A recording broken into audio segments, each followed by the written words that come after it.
Here we are live. Thank you, Mrs. DeGraw. Welcome all of you to our meeting today, and thank you for coming. I'm sure you're all here for my birthday. I appreciate it. I have asked Mrs. Rigby to lead us in the pledge. I pledge allegiance to the flag of the United States of America and to the republic for which it stands, one nation with God, indivisible, with liberty and justice for all.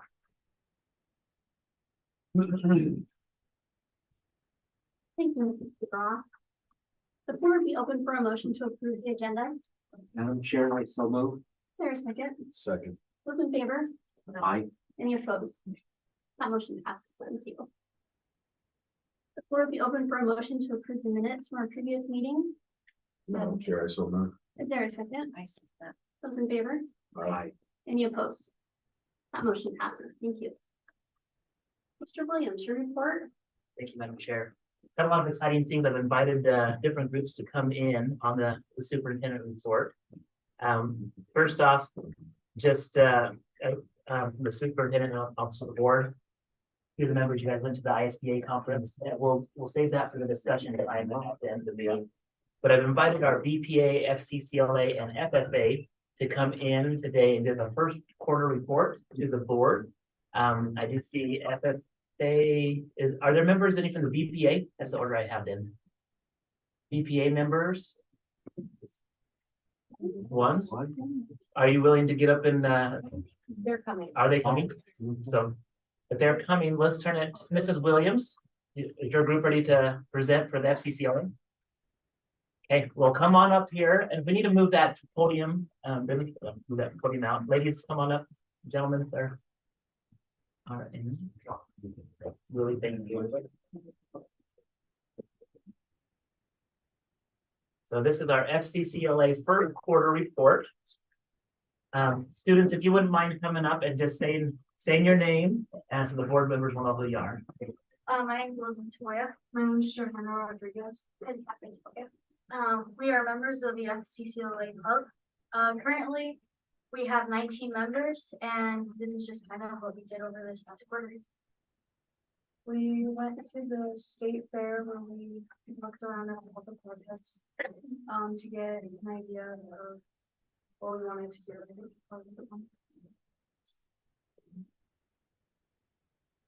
So basic training, we had 3 people go. We had our president, Alexis Toya, as well as NA vice president and Michelle Aguilar.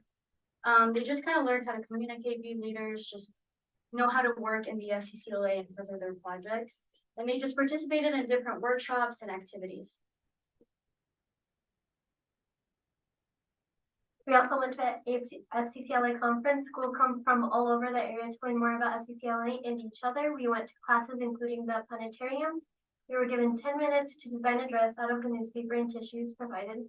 Our chapter won first place. Awesome. So far we've done many fundraisers. We're trying to go to nationals, so that's we want to continue doing those fundraisers. So like last year, a couple of us went to state and we did really well and even qualified for nationals, but the 5 members that did qualify, some of them didn't go to nationals because of inefficient funds, so we want to do more fundraisers to hopefully get more people to go. Yeah, so just some of our future plans are to continue to fundraise. Maybe in February 9th, we have our first district competition, and then after that, hopefully nationals in Seattle. Excellent. Board members, do you have any questions for our FCCLA members that are presenting today? Where are the nationals held at? Yeah, this year. Yeah. So yeah, it's different every year. So our districts are at BYUI and Rexford, the college. And then for state, we have in Boise, and we went last year. It was so fun. And then nationals last year was in Colorado, Denver, and then this year it's in Seattle. Okay. All right. Thank you, ladies, and thank you, Mrs. Williams. Oh, thank you. Do we have BPA here yet? All right, we'll invite our BPA group to come on up, and I'll open this up as well. Please come on over here. If you wouldn't mind just introducing yourself, say your name so the board members will know who you are. So I'm Jordan Palmer, I'm the president of the chapter. I'm Caitlin Price and I'm the secretary. And I'm Aubrey Sharp, I'm vice president. And so this year, there was a basic conference and it had all of the CTSOs, including FFA, TSA, FCCLA, HOSA, DECA, and BPA. It is a training leadership for all officers and members to learn how to direct and organize their charters in the year.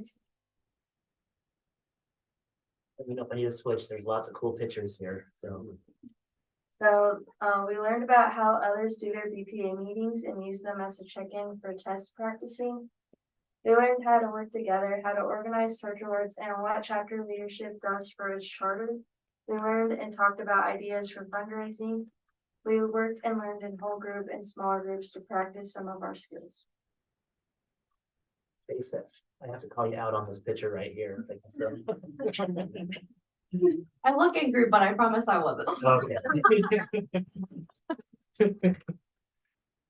And we just have a video from the basic conference activity they attended. So the video didn't load, so you want to just tell us about that? So I think they just went, so they went to the basic conference. I didn't attend this year, but they went. This basic conference. Yeah.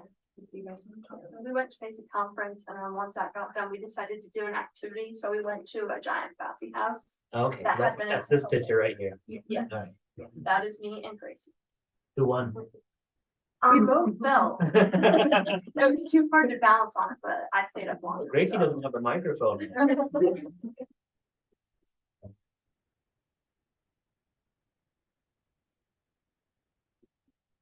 We also did highway pickup. We were assigned mile markers 45 through 47. BPA has volunteered to help be in charge of this responsibility, which includes a cleanup 2 times each year. We did a cleanup with volunteers from the student body and teachers on Halloween. This involves setting up the road cleaning signs, picking up garbage bags, gloves, reflector vests for students, and submitting a report to the state. Mrs. Murakami also provided a Halloween treat for all those who participated.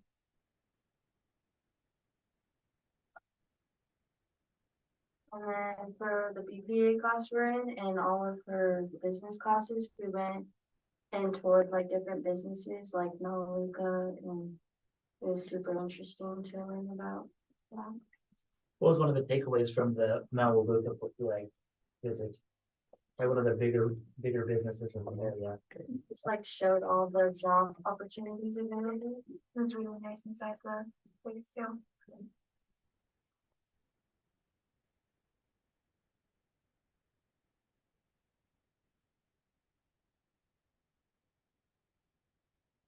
And so we're doing a food drive with the Given Cupboard running from November 27th to December 14th.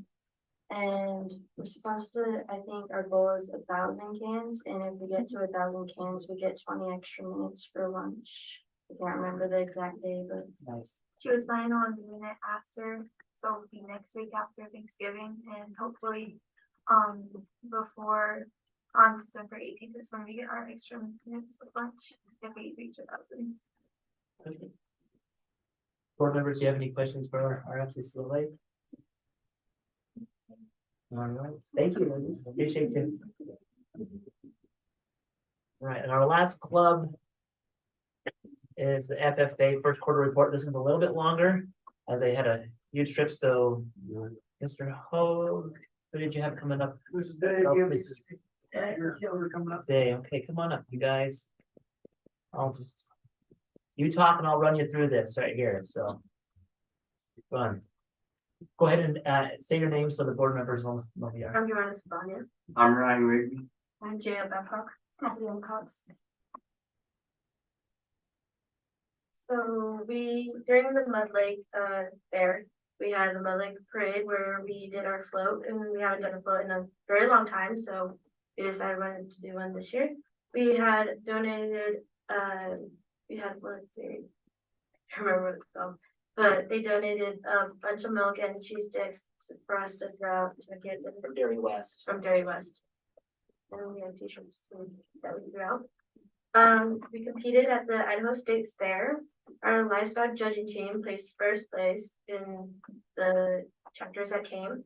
Ridley Carpenter got first place individual, Payson Emerson and William Ander and who is that? CJ Day and Bailey Cherry also were in that first place team.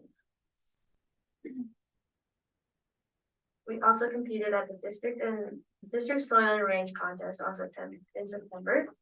Our range team consisted of Kayla Siemens, Brinley Bitter, CJ Day, Ryan Rigby, Will Ander, Seth Brown, and that team placed fourth. And we had 2 people in soils, which was Lucas Hillman and Oren Richens. Lucas placed 4th place overall. This year we also held our 2nd annual West Jefferson Goat Roping. We used this to fund our national strip and also our chapter.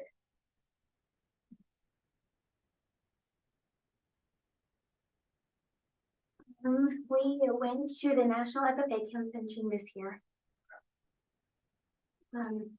8 West Jefferson students, 2 advisors, and 46 other students and advisors from 7 other schools were able to take a 12-day tour across the country to attend the National FFA Convention in Indianapolis. We visited 13 states, traveling 3,800 plus miles, stopping for tours along the way. We made memories and were exposed to new ideas and industries and had experiences that will last a lifetime. These are the members that went. So I can just go through here if you want to just touch on some of the things that you saw. So there's This was the Fort Keogh, I can't say that, Keogh Beef Research Center, where they taught us all about their production and their livestock they had there. And they taught us stuff like that. And we visited Teddy Roosevelt National Park. We saw some buffalo. And we went out to a fancy dinner that our chapter provided for us. Yeah, that was fun. Everybody kept their eyebrows. Then we stopped at North Dakota State University and they took us around campus and then showed us their livestock facilities and they showed us pretty cool their system to their chute is all hydraulically ran, so you could do it with like 2 people and how they work their cows. And then we stopped at a bait farm in Wisconsin or Minnesota and then saw fish and talked about it. Kind of wholesome. That's more pictures at the bait Is farm. that a turtle that CJ's? Yeah. And turtles and dogs and frogs.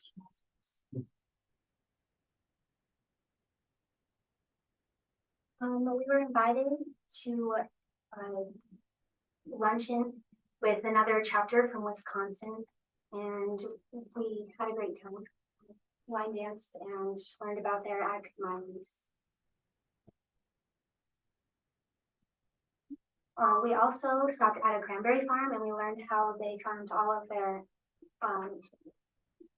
crops and how they packaged them. We went to Kate Swine Research Center and we had it all fancied up in their clothes and I was stuff. gonna say, so those are the clothes that Yeah. you had to wear to go into the Yeah. facility. Then they taught us about their production and how they raised and what research they were doing on these pigs. They had different breeds and kinds of stuff. Yeah, it was very interesting. And we stopped at Lake Michigan the one day and looked at it and then went and got lunch.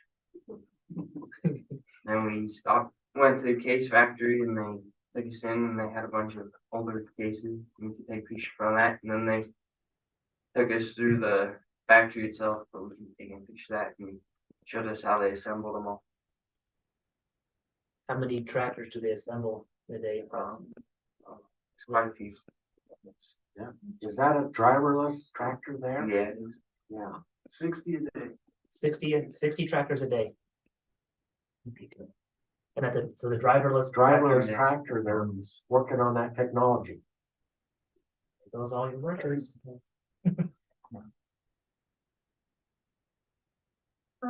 We stopped in Chicago and we got a tour a bunch of places over there and saw the bean and then we also were freezing at the zoo. It was snowing, but we did see really cool animals. It wasn't a warm trip. That was the convention. There was about 70,000 FFA members there while we were there. That was for the first 2 days of the convention. A lot of blue jackets. Yeah. Convention again. Then went to the Grand Ole Opry and never watched it. Cool. And on our way back, we stopped at a Buffalo Ranch and they took us out and put us on a bus and we drove out through them. Then they brought us back and we got to eat buffalo burgers.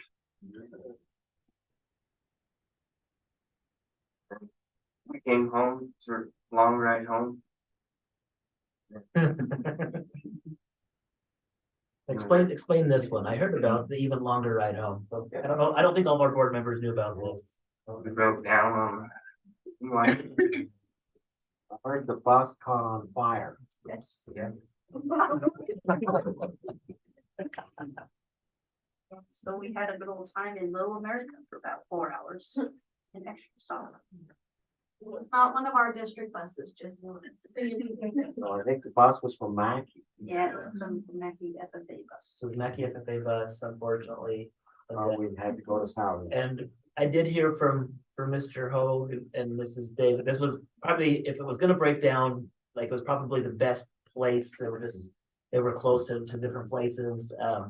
Different truck people pulled over and helped kill the fire. So there was real fire on the bus and I communicated well with all the parents, let them know, and then the Grace chapters, the Grace School District sent their buses to go rescue. Yeah, and the good thing is nobody got hurt. Nobody got hurt. Ice cream. So last, any other questions from our board members or? Would you go again? Yeah. Are any of you gonna be able to apply for your American FFA? I can start applying. I'm not sure if I will yet, but I also can start applying. You should do that, especially if you have a chance. That's one thing. I had a chance to go to National FFA on the judging team for West Jefferson and lasting memories there. And you look a lot like your dad did in high school a little bit. And I think go back and look at our pictures together. But it's what a cool memory. But I was able to get my American, but wasn't able to go back. I was actually out of the country at that time. But if you guys are around, you can go back and get that award there too. So that'd be a great thing. So big thanks to our advisors, Mrs. Day, Mr. Ho. Thank you for taking that responsibility. And students, thank you as well. This wasn't like just a kickback trip because the students needed to keep up with all their schoolwork and everything else. And so maybe I don't know if the internet worked all the time and sometimes it was hard, but you were able to get back and get caught up. So thank you for the first quarter report. Other questions before I sit down? Maybe the question should be to the advisors. Would you guys go again? Yeah. You know, it was a long trip, but it was so awesome. Like we asked the kids, like, what was your favorite part? And nobody could come up with one thing that they just loved. It was pretty amazing. A lot of states, lots of good tours. So Mackey, the good thing about them is they don't go the same way every year. They go a different way every year. And so they go south, they go through the middle, they go through the north. So they see a lot of different things and a lot of different types of agriculture. So it's pretty neat. Is that something that the other chapters said they would want to consider again for next year? We didn't get kicked out or? No. Well, Mac has gone every year since like '86, so it's something that they, like, it's part of their tradition. Well, thank you for taking. Yeah. That's awesome. All right, I know we have a big group. We usually don't have like people clapping, but I want to give a round of applause to all three of our clubs.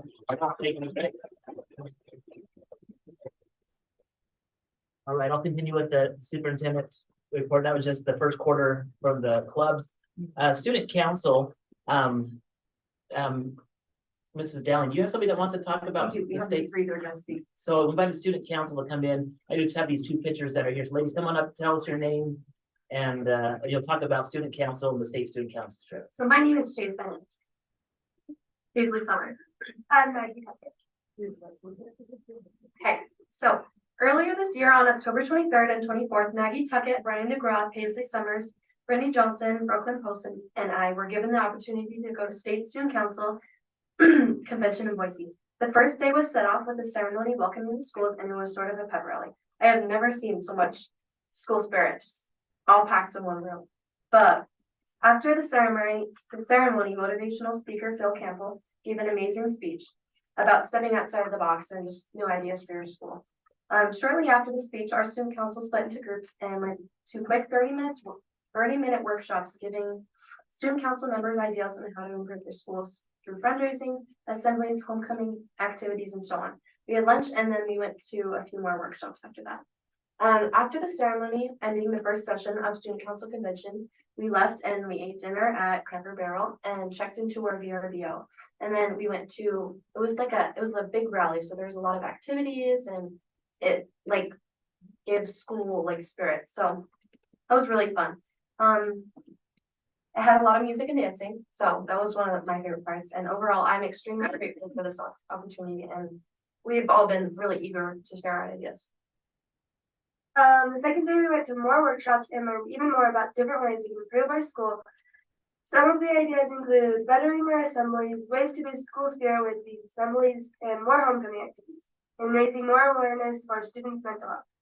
After we finished at the conference, we stopped at the state capitol building and spent time in that building. This was an amazing experience for all who went, and it opened up the horizons for us as student council members, and we have been eager to share our ideas with the school and each other. When we were at the conference, the class that had the biggest impact on me and my attitude about leading was student advocacy. Advocacy means making a difference for our students, school, and community. Advocacy is fighting for something that you believe in. Student advocacy is taking initiative through action and awareness. Something that we learned about was how we could make West Jefferson High School Student Council a state recognized organization. We wanted to receive a plaque and walk across the stage next year when we win the state award. We are taking actions now to make that happen next year. State was an amazing experience and I can't wait to share more with students next year. Thank you. Any questions from our board members? How did you like the State House? It was really good. It was super cool. A lot of nice marbling in that, isn't it? Yep.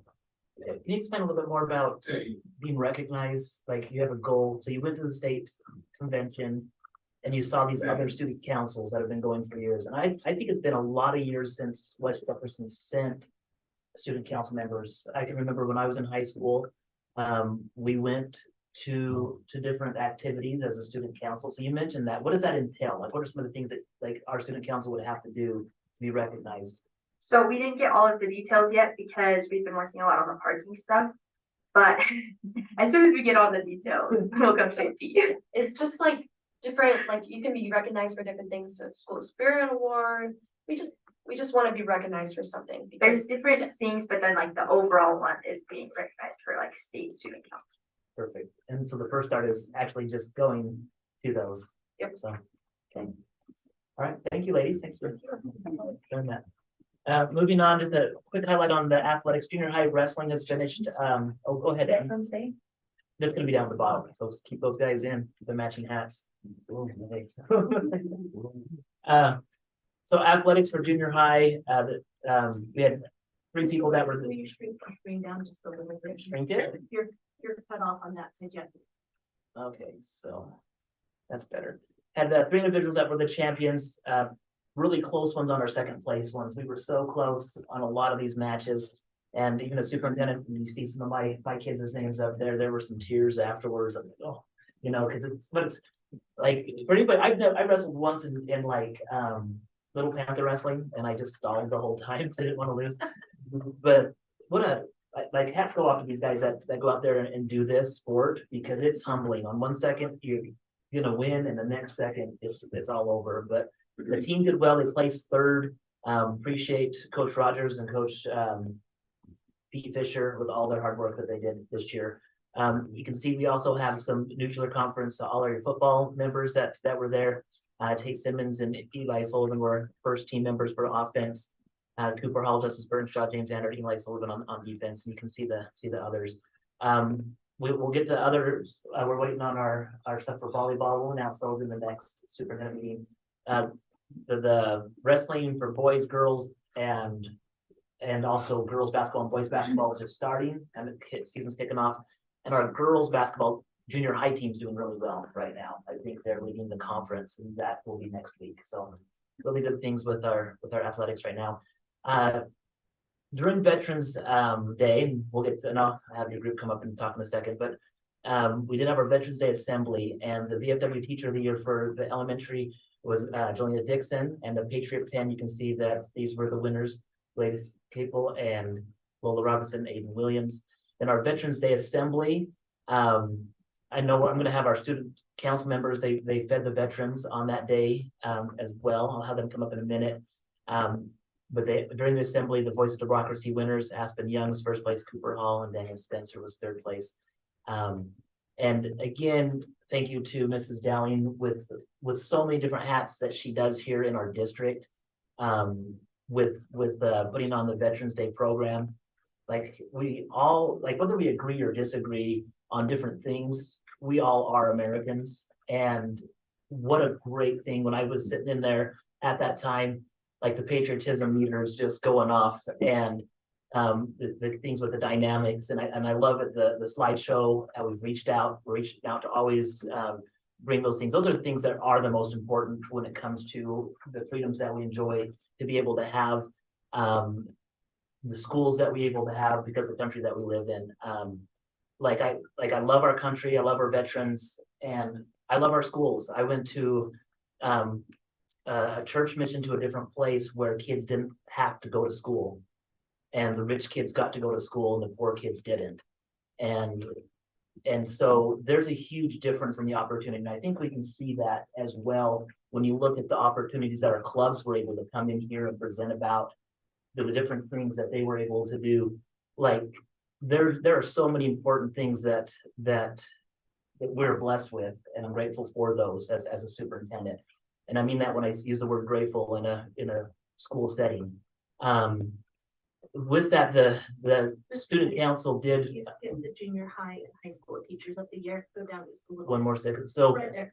Mr. Guimar was the junior high educator of the year, and Mr. Gore was the high school teacher of the year. That's why we have their picture right here with Mrs. Scott. Thank you, Mrs. DeGraw. But I'm going to invite the student council members, a couple of them, to come up and talk about the lunch with the veterans. Here in this room, they put a luncheon on, got to visit with the veterans. So who has been asked? Come on up, boys.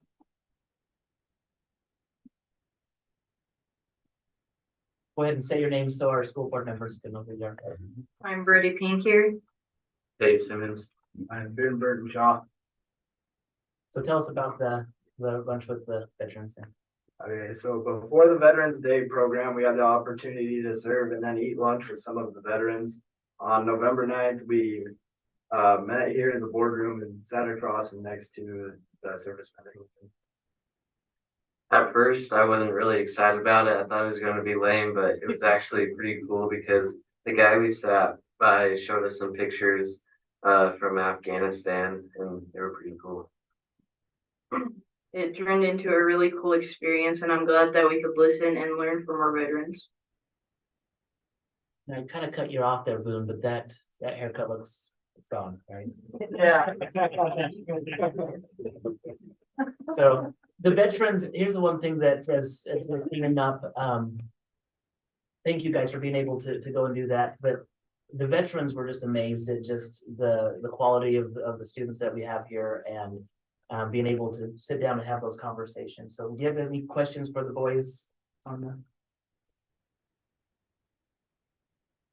Awesome, they'll do it again next year. Yep. So, all right, thank you guys. Thank you. And that concludes really the superintendent report for today. We wanted to highlight our clubs that are doing so many wonderful things, our teachers. Appreciate everybody with that, so thank you. Thank you, Mr. Williams. Mrs. DeBrod, chance to have any public comment sheet? Yes, do I have everybody?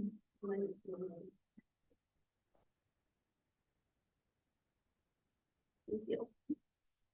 Okay. Do I need to not share? Yeah, if you'll stop sharing, that would be great. Thank you. Right, before we start into public comment, I'm just gonna read you a reminder. Which we're all gonna be civil in this room. The public input will not exceed 3 minutes. The board will listen to public input without comment except to ask related questions. Expressions must be appropriate to the public setting. Discussion of personnel matters or personal attacks are not appropriate. Patrons may also leave any written documents with Mrs. DeGraw. And should we have to come up here? Okay, so come up to the podium when I call your name. Payson Ingerson.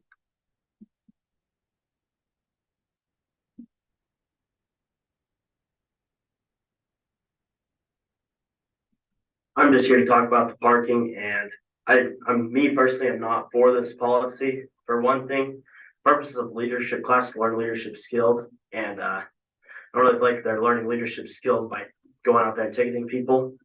The parking policy does not follow Idaho code and laws. So another thing is you can't break the law just because you want to make some money. It's like me saying, hey Shane, I really like that sports jacket you got there. I'm gonna auction it off so I can make some money.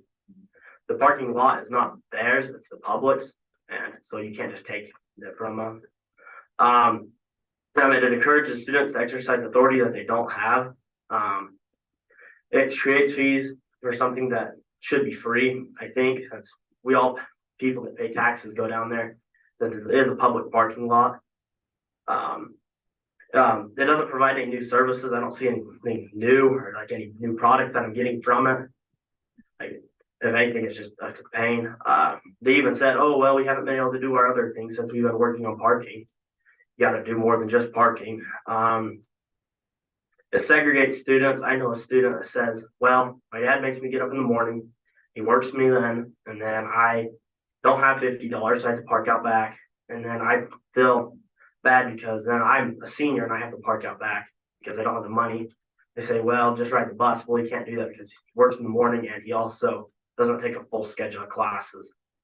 And then there's another student that says, oh, I finally feel so cool because I can park out in front since I have $50, and your worth isn't if you have $50 or not. It doesn't create a sense of unity, just like I talked about. Students have been told because they're not wanting to like participate in this fundraiser, they called it, because we're not elevating, but you shouldn't be able to say you're not elevating because you don't want to participate in a fundraiser.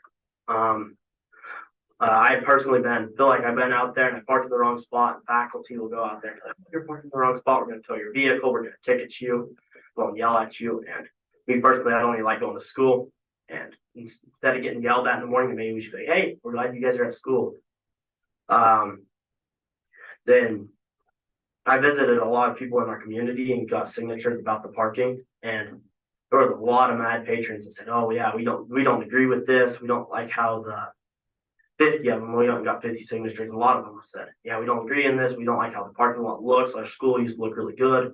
Now you're out there putting spray paint on the parking lot that looks trashy. They're just really strongly opposed to it. Students that violate the parking policy kind of get pushed around. I don't agree with that. My solution is just get rid of the parking policy, first come, first serve. Let students park wherever they want.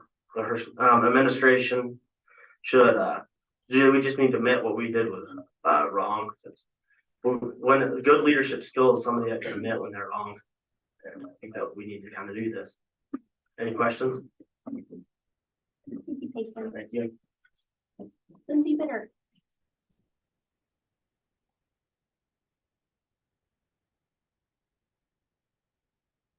Hey, this is actually the first public comment I've ever made at the school board meeting. Usually I don't have issues or things that I think need addressed, but I do feel like some of the things with the parking situation have been a little bit overlooked that I hope to draw your attention to. But first, I just want to say and speak for me and my daughter Brinley, who will speak here in a minute, but this is not an attack on anyone, not on the student leaders, not on administration, just things that maybe could have been handled a little bit different. We realize that leadership roles are pretty thankless. And so we do want to validate and tell them how much we appreciate the things that they do for our school. But you were told last school board meeting that a couple of kids had complained or were breaking the rules against the parking policy. But I'm afraid that there's more than just a couple of kids who are upset about this. It was also mentioned to you that new parking thing creates safety. And I actually think it does the opposite. Now, because my daughter's a sophomore, she parks in the back parking lot. And while we have an aide out front who is addressing that students are making sure that they're safe and that they get in the right cars, there's no one parked out back. And with the staggering times of school, where the elementary gets out before the high school, you've got a gap of time that these kids are walking over to the new gym parking lot, and now they're being not watched. High school students usually aren't watching for kids this size, so I think that creates a thing. We're also told that 50 out of 54 parking spots were purchased, and that was a total of $2,500, which would seem like a really awesome fundraiser, but I think that was misleading and inaccurate. And the kids have been told, or we've been told as parents, to be patient. And we really have tried to be patient, but the kids keep getting hounded with this and ticketed. And we're told that 9 weeks or however long it should be enough time to figure out where to park. But without proper parking policies or procedures that are written down, how are they going about all of this? And kids are still accruing fees for things that there's no policy or procedures written about. It was also told to you that parking was looked at in like schools like Bonneville and Rigby before they came up with the fee of $50. But my daughter and I actually did a bunch of legwork, and she'll present that to you. But we went to 8 different schools, whether that be online or actually to district offices, to pick up their parking policies and procedures. And no one charges more than $24. Our fee here is over twice that much. And it may seem $50. I've been told that's only $5 a month. Well, we're not offering a policy or a payment plan on this. It was supposed to be paid up front. And as parents, that's kind of a lot of money. A lot of students have said, I'm a junior or a senior and I don't have $50 to park. And so that was written off the list at the beginning of the school year. Just for reference, it cost me $1,200 to register my 4-year kids for school this year. That's sports, activity cards, what be it. $50 is still a lot of money to keep chalking up to park in the parking lot. Thank you. Brindley Bitter.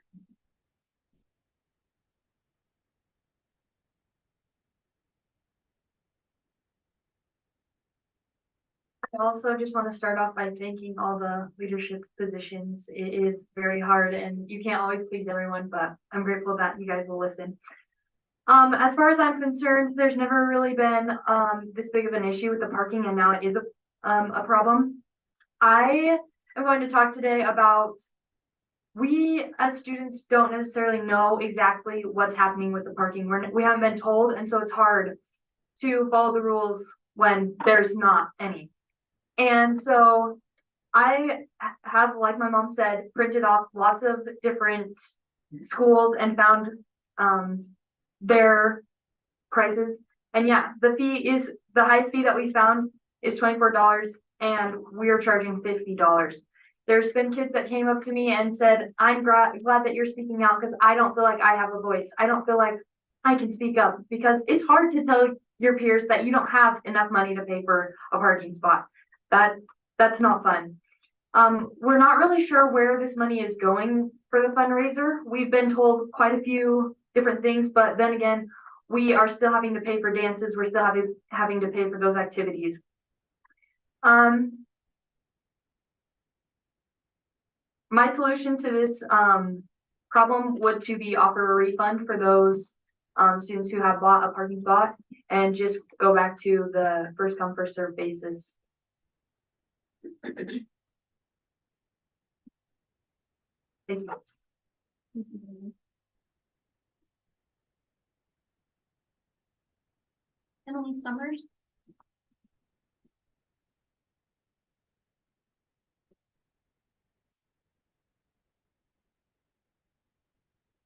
Okay, thank you for your time. My name is Emily Summers. I want to speak to you as a mom of a student on Leadership Council. I'm grateful for all of those who've made this incredible learning experience possible for my daughter. From the very first meeting as a leadership group last summer, where they got to know each other better around a fire, eating s'mores, and excitedly making plans for the upcoming school year. To the trip they were able to take as a leadership group that you guys got to see at the state capitol last month. I've seen her grow. She's benefited from being elected by her classmates to represent them in the role as a class president.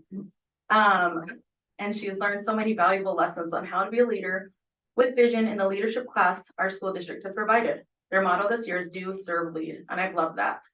The point I'd like to make today is this: they are students, they're still learning. This is the first time some of these kids have been in leadership roles. The first year for this teacher who was willingly taken on and tried to create for these students leaders.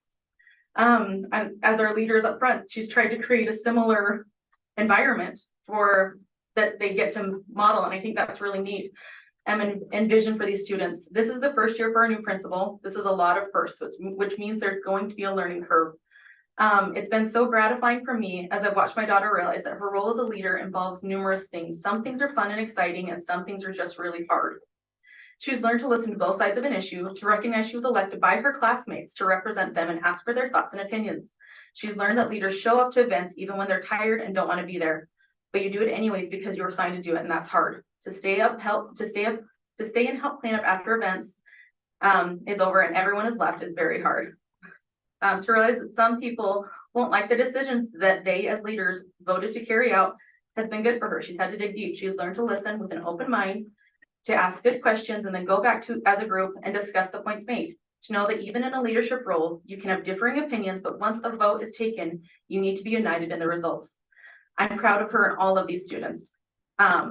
For all of them being willing to run for office and take a class, and for taking the class where they felt they could make a difference in their school. I'm proud of them for having the courage to be calm and respectful, but also to use that same courage to find strength and to stand up for what they feel is best for their majority. I believe that what my daughter and others in that class have learned about leadership, government, and their role in the democratic process will serve them well throughout their lives. Our future is in good hands with them at the helm. I pray that this experience will be a catalyst for them and others to continue to be leaders rather than allowing this experience to taint them from running for office and being leaders in the future. I'm asking today that we as adults will all consider how we can best support and encourage these students and their teacher. And perhaps we can take some time to reflect on some of our own firsts, because I know we all have them. We've all made mistakes. We all have firsts. And offer not only grace, but also our love and support. And in my mind, this issue really isn't about parking, it's about people. Yeah.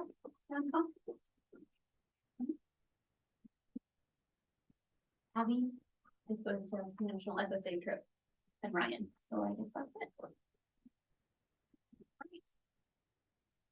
Thank you to those that provided public comment.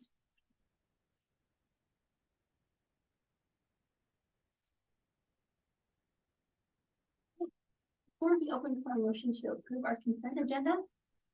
Madam Chair, is there a second? Second. Those in favor? Okay. Any opposed? That motion passes. Thank you. Realizing it's so quieter up here, I forgot to excuse Mrs. Perkins from our meeting today. She's having fun and has warmer weather. First, we need to certify our elections. Madam Chair, the first action item for the school board to consider is just the district has received the official election results from the Jefferson County Clerk's Office for the November 7th, 2023 election. Results included a certificate of election naming Tyson Burnshaw, the duly elected trustee in the West Jefferson School District 253 for Zone 3. Whereas Zone 1 received only one petition for candidacy, no election was held for this zone. Andrea Rigby is declared elected as trustee in the West Jefferson School District Zone 253 for Zone 1. And whereas Zone 2 had no petition for candidacy and the Board of Trustees declared a vacancy for said zone on November 6, 2023, the board's awaiting letters of intent from registered voters from within Zone 2. These results are to be certified by the Board of Trustees during the next scheduled board meeting, which is today on that. So really to certify that is just acknowledging that the board has recognized that we've received this notices from the Jefferson County Clerk's Office. And that's all we have on that. All right, the chair will entertain a motion to certify the November 7th, 2023 election results. Madam Chair, I so move. Is there a second? I second it. Those in favor? Any opposed? That motion passed. Thank you. Next is our driver's ed waiver. So this is an item that I wanted to bring to the board's attention from the Idaho Driver's Ed Program Manual, if you look at 2.521, it just says, while not recommended, one student may be scheduled for in-car instruction when it is determined to be the best interest of the student. This exception shall have prior written permission from the parent or legal guardian. We typically haven't done that, but it's come about that sometimes to accommodate the flexibility of the students when we live in a bigger area. So you can see right here where I type this up. This typically happens when one student finishes a drive and is then dropped off at a convenient location. There remains another student in the car. It's one of those things where we've offered driver's ed during the day to try to help accommodate students. This has been a really good thing. Just the district would like the board to be aware of this situation and ask them to direct us on the matter. If it's something that we could still go forward by gathering parent permission slips. So the proposals that the board approved the single occupancy driver's ed instruction with written parent permission. So this wouldn't happen without written parent permission.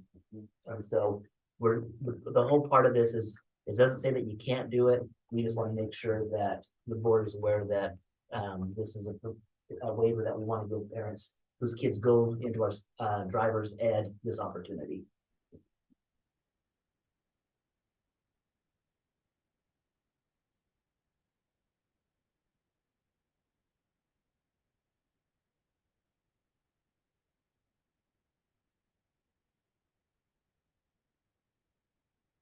Have you had any feedback from parents in regards to this situation?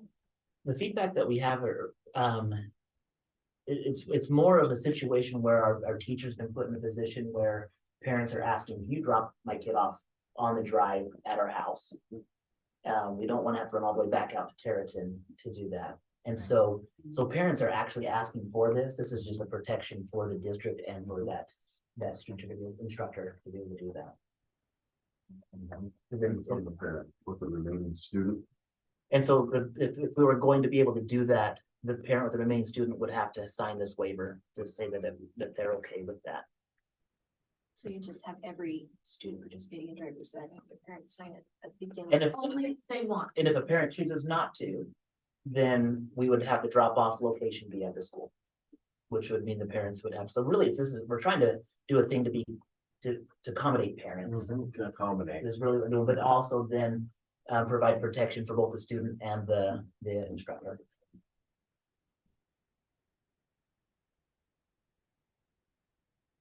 Okay. Oh. Okay.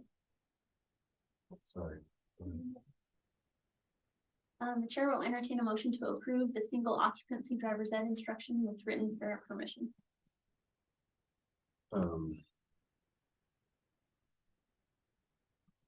Madam Chair, I move that we table discussion. Is there a second? I second that. Those in favor? Aye. Motion to table.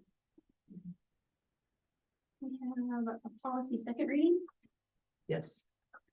This was policy 2400, which addresses policies on special education. Board's first reading was on November 6th. This would be the second reading.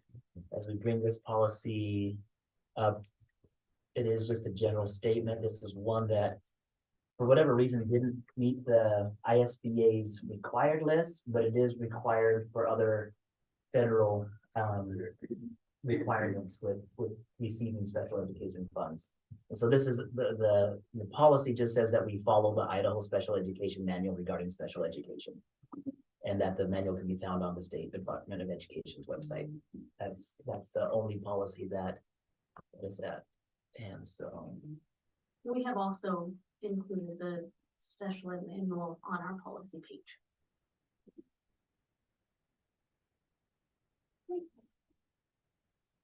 Any further discussion on the phone? The chair will entertain a motion to approve policy 2400. Madam Chair, I so moved. Is there a second? Second. Those in favor? Aye. Any opposed? That motion passes. Purchase approvals. Madam Chair, as board norms, we have purchase approvals on all of our action items as well as policy review under informational. We do not have any purchase approvals that need to go before the board today. 4.5 will be the last action item, and it is for wrestling co-op. Clark County School District has contacted us to seek an opportunity to co-op with our wrestling team. Clark County Superintendent Holden has emailed me this request. We've had several co-ops in the past, and if the board approves this, we will send it to the 6th District Board of Controls to have the final approval. My understanding is it's for one wrestler and it is a female wrestler, that is going to be co-oping. What have we co-opted with them in the past for? There's been different co-ops in wrestling. There have been in years past a football co-op, a baseball co-op, but I'm not sure if we had enough even with the Clark County students before. So those are the co-ops that we've had.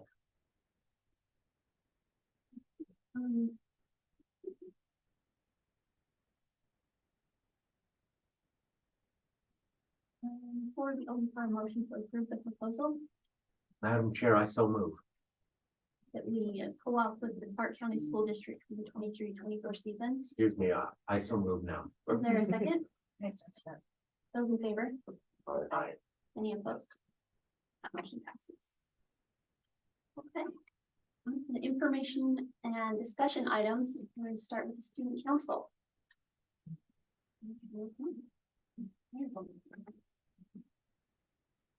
The student council was asked, as I met with Mrs. Dowling on this to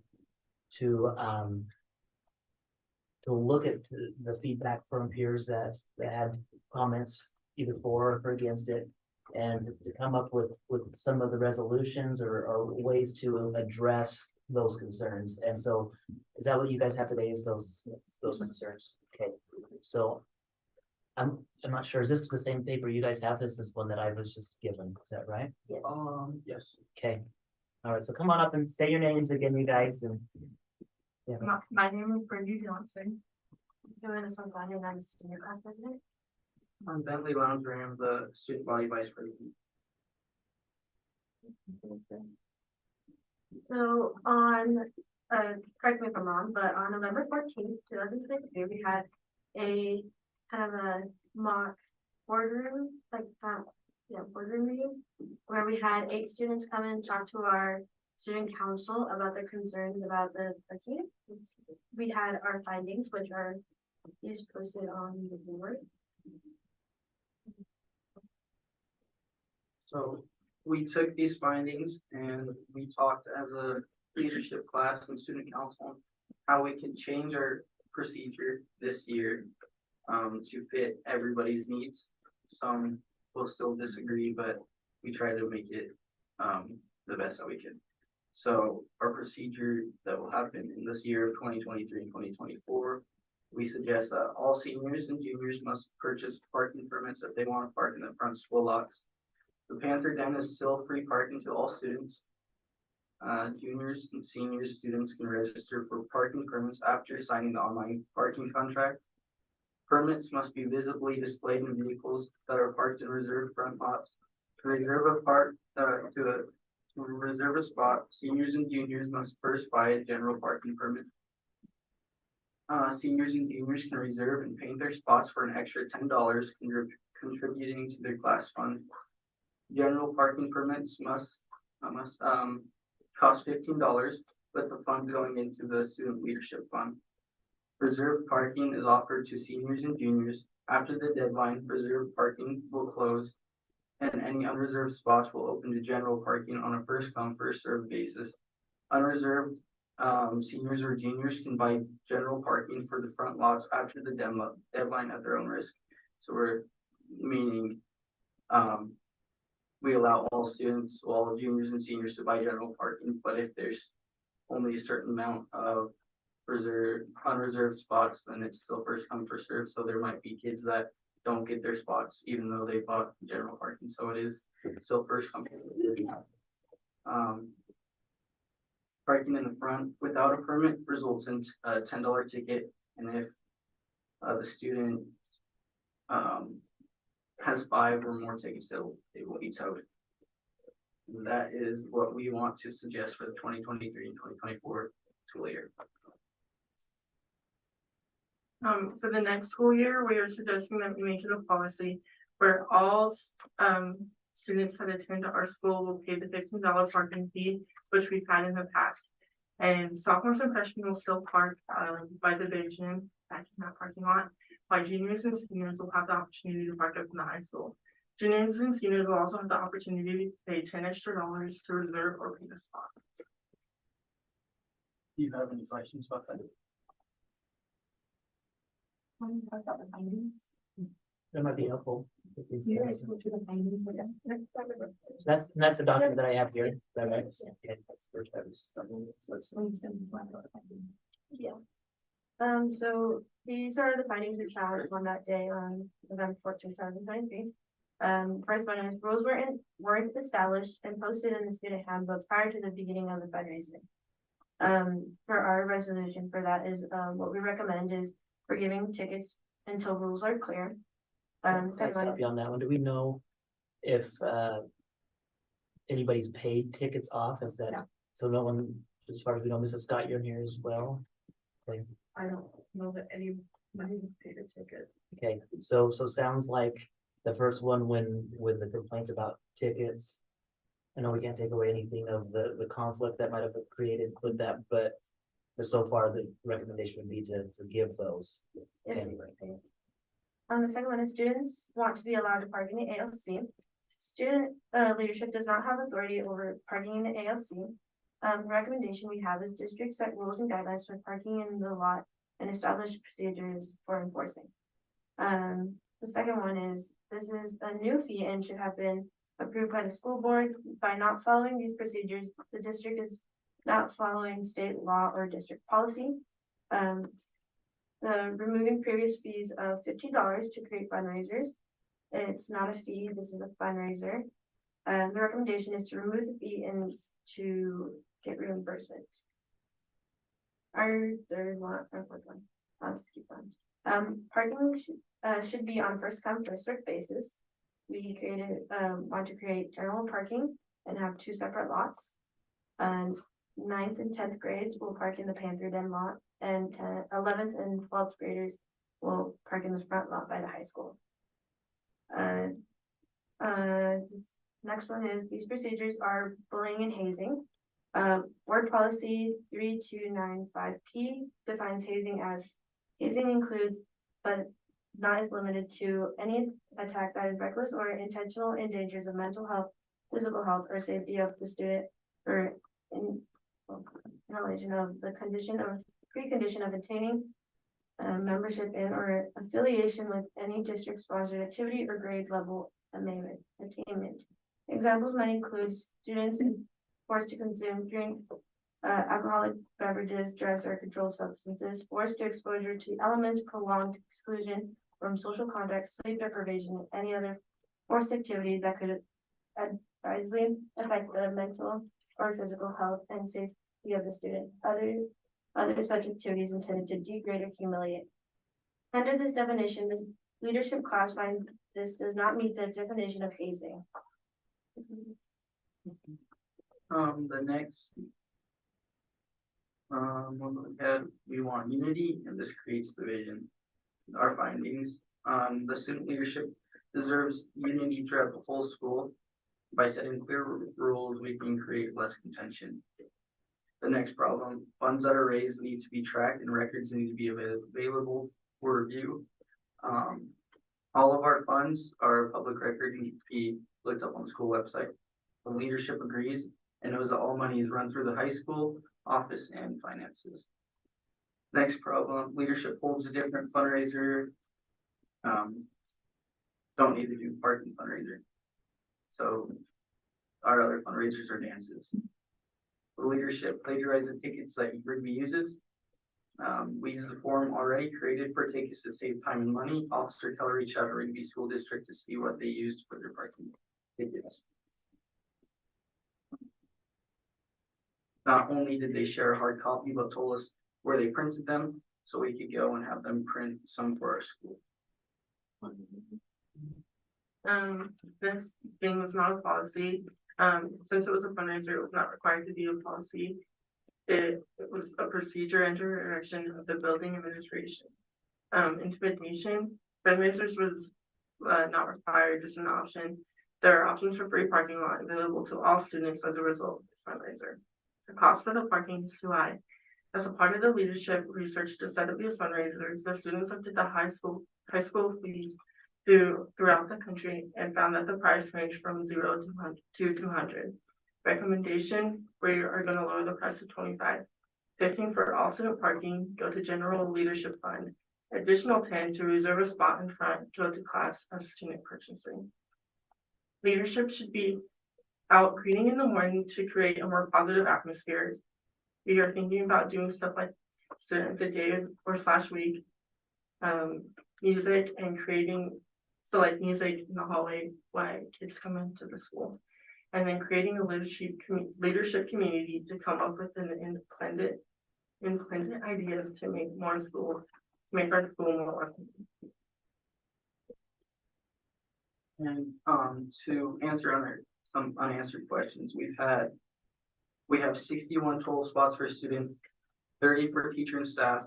We've had 53 reserved for and 45 paid for. Let me go back and say that again, so. Yeah, so we've got 61 parking spots for students. In the front parking lot. Yes. 30 for teacher and staff. We've had 53 reserved of the 61. And 45 are paid for, and there's 9 open spots at the time. And in the Panther Den lot, there's 69 spots.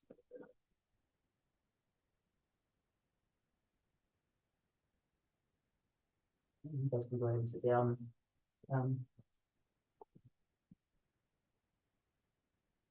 You know, we've had a lot of comment and different things on the parking lot, and I think this is the time. There's not a vote that's gonna go on. I'm just saying that for those, it's not like we're gonna have a vote and fix it and half of us go home happy, half of us go home mad. It's just a discussion time, so I'm curious to see what. I have a comment. The Panther Den is, according to their bullet point, was supposed to be for freshmen and sophomore, and the front is for the juniors and seniors. Isn't that kind of what the rules or policy was all along, or not?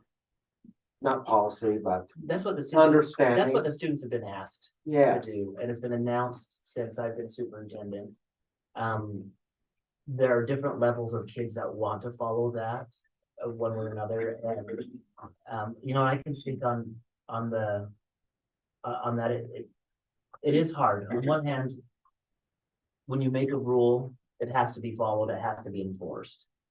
And when this was brought up, and I guess I wanna set the stage here. Some of the reasons why I haven't wanted to go with parking in the past, like the previous years before this one, is I know that it's a little bit difficult. Because it does take time. However, I also don't want to be the superintendent who says no to every single thing. Especially when we have kids who are willing to run for student office and try to do something for other people. Like this wasn't anything more than, this was an idea to say, how cool would it be to be able to reserve a spot when you're a junior and senior to do this? So I supported that idea, and I gave my permission to Mrs. Dowling and Mrs. Scott to do that. The part that really rests with me is I should have said, let's get this figured out more. That's on me. There's nobody else to blame. And I'm saying this right now, stop blaming Mrs. Scott and stop blaming Annie Dowling. It's my fault. I should have been the one to say, let's get these in order. But the reason why I felt like it would go is there was a lot of excitement. They wanted to do that. Looking back on it, if there's anything that we were wrong on, that was it. It's not the intent. It's not the intent of this. And so that's the part that we look at. If we're going to learn from it, I will learn from it, but I support these two administrators. I support their motives in what they were trying to do and what was trying to happen. I worry though that we live in a day and an age where people aren't going to want to let go of things. Like this could work if people were like, let's just get along and make this work. We don't live in that society. No, it's not going to happen. And I want to protect all students, but I also want to protect our student council. So that's where I'm at. They've done a wonderful job. And until you've been in a student council position, I was a student council member in this school. I'm proud to say that. And I learned some hard lessons. And guess what? I'm still learning hard lessons as a superintendent. It's never gonna go away, and I'm never gonna be perfect here. But I don't want them to think exactly like some of the public comment. We have a hard enough time building leaders in this country. And leaders aren't just going against the norm. It's also trying to build something good. These students were trying to build something good. The mistake fell on me because I didn't come back and ask the question, say, let's get this written up. I know it was communicated, but maybe it wasn't put out there enough. I don't think we also go to complete anarchy, and I'm good on that, and just say, park wherever you want. I think we need to govern our school and come up with procedures to do that. And so this is a situation where I think it was a great idea until it came with to the point with the student council of how do you make sure kids follow through with this? I think that was the issue that I didn't see. How are we going to expect students to follow other students when we also see disrespect from students towards adults and also adults towards students? Both of those have been shared, I'll be honest with you. Like, it's one of those things for us to be able to get along in a community. We have to figure that out. And I don't know what that balance is. I don't know exactly what that is, but those are my thoughts. But I support this process. This has been a great process. I'm proud of the students from both sides. The real test is going to come for all of us is how do we move on from something like this? Because I think as a board, we're going to have to decide what we want to do. Again, we're not voting today, we're just talking. But we're going to have to decide, is this something that we're still going to keep spinning? We got Thanksgiving and Christmas. We've got things that are more important than this in the big picture of things. But I do think we can take some time as a board to establish some things, to find some procedures, to take this animosity off of each other that we've seen.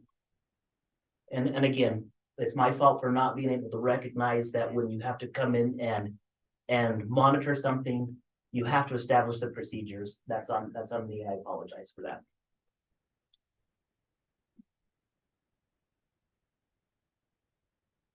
Madam Chair, if I might,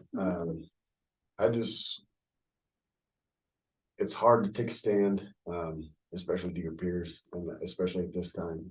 And so I want to say I'm proud of the leadership class for what they've tried to do. That's not easy, and I'm proud of the others on the opposing side that have got up and talked as well. That's an important part of our society, like our superintendent has shared.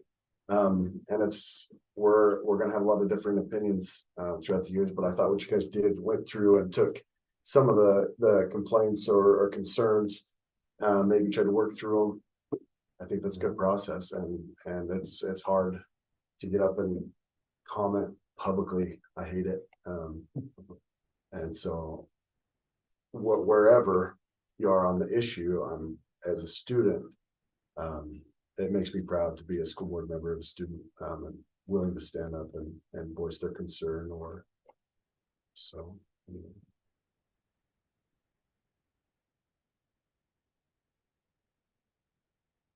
The only other thing I think that we might need, it's been brought, that it's been mentioned that there's been a, what do you call that when you get the names, my brain, the petition going out. Payson, do you have that petition? Not with me right now. Okay, because if that could be turned in for us to use, it's been brought up in public meeting that there's a petition. I would like to reach out to those individuals that are on there to know. That would be great if you could provide that. Thank you. Is there a paper copy of what the student council is proposing moving forward? Yes. We don't make copies before. Thank you. And Mrs. DeGraw will get that posted on the board docs too. As well, yeah. Thank you. Well, I want to address one thing that was mentioned in public comment. We were at convention last week and had access to our attorney over there. And as this has been an issue for quite a while, we visited with her about it. And my understanding, correct me if I get this wrong, is that the parking lot is paid for by taxpayers, technically. But as a school district, we have to have control of that. It's not just free reign. You can't just come camp in the parking lot, set up your motorhome. We have to have rules over it. And so it's not, I guess it's a courtesy, is the word I'm looking for. That we don't have to provide And parking. it is the school board which can provide that governance or through the administration to do that. So the authority is there. It's similar when you look at public schools. Like, it's the same as a public road or a public bridge, or just because you pay for the road doesn't mean you get to drive on it how you want to, even though maybe during lunchtime we do. But that's the same thing. You don't have that right. And I guess that's where a lot of these comments going back and forth, I can see both sides of it. I can see the value of it, and the comment about that it's never been this bad. I think it's been worse at different times. It just depends on what it's always been going on. The different things and I guess that goes back down to it. If we have an unwritten rule, there's going to be issues. And that's where I go back and recognize that I think the biggest misstep in this whole process is not the idea, not the intention, but possibly being able to clearly identify what the rules are. Can you follow these rules? These are the consequences if you don't. And I know because of that, when administration or students were saying, hey, you're not parking there, it's going to be a ticket and you're going to have to pay for this, and it's going to, I can see now how that created conflict. I think my recommendation would be for the board to look at this, look at a policy to help this be, I guess, clarified as soon as possible. That's what I would recommend on that. Could the student council explain the policy they would like the board to maybe do for next year? She kind of said that. Just ideas they'd like us to consider. Yes, so it's in addition to this part right here. It's just changing one thing. Yeah, we're in the discussion. Madam Chair, is that okay if they do that? Another thing I'd just like to add, we have a permit for both parking lots. And so then we know that sophomore and freshmen have parking in their parking lot, engineers and seniors have parking. So this general parking permit at $15, would everybody pay that? For the coming year, yes. But for as of now. Because that's what we've been doing in recent years, just paying $15 just to drive to school and park. So this year we took it away and we did the $50 fundraiser. So right now the Panther Den is free for all students. Okay. So that's what we're gonna keep it this year. Okay. And then $15 for the juniors and seniors for general parking. So that's your recommendation to the board. Yes. Are there spots in that front parking lot that are reserved for visitors to the high school? Good question. Yeah. We were thinking ALC because that's like the school office. But if I come over to the high school to pay a high school fee, am I going to be able to find a parking spot? Those were included in the ones that they counted for staff parking. This one has those 3 visitor spots. That'd be on the east side of the high school, is that right? Yes, by the office. Possibly. By the office.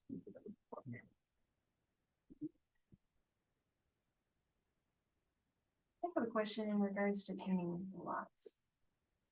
What has been the feedback from students as to whether they like painting the lot or if they don't care one way or the other? Are they finding that it'll be hard to paint? How many here have painted? There's 3 of you that have. 4, there's one in the back that have painted. Okay. Those that have painted liked it. The others that are reserved, they're just fine how it is. So there's really no negativity right now, but there's really nothing. Madam Chair, this is Scott. With regards to the painting, I think. Every kid probably wanted it to look like some that are kind of cool, but I think they didn't realize, like I had kids say, I didn't know paint was so expensive, so I think that was kind of a deterrent. And so then they thought, oh, I've got to mark my spot. Because I don't want to paint it like some kids did that I thought were really fun. So I will say, like, I think even that was a learning curve that we didn't consider. But it's the first year, so well, we'll see where it goes, but just to kind of explain, like, I think that was some of the kids' thoughts is like, oh, I didn't know, and then some were like, well, I don't really want to paint it now because it's gonna cost additional, so anyway.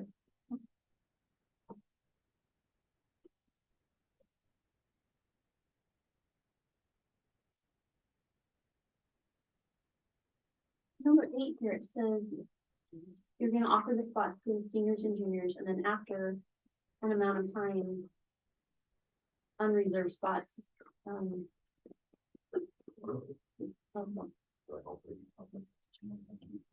So unreserved spots are any reserved spots that aren't sold, are those gonna be opened up to like sophomores? Or We think it's juniors and seniors. juniors and seniors?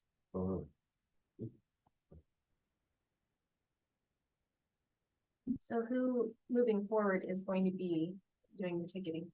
Is that going to stay with the student council? What was that? Moving forward, who's going to be doing the ticketing?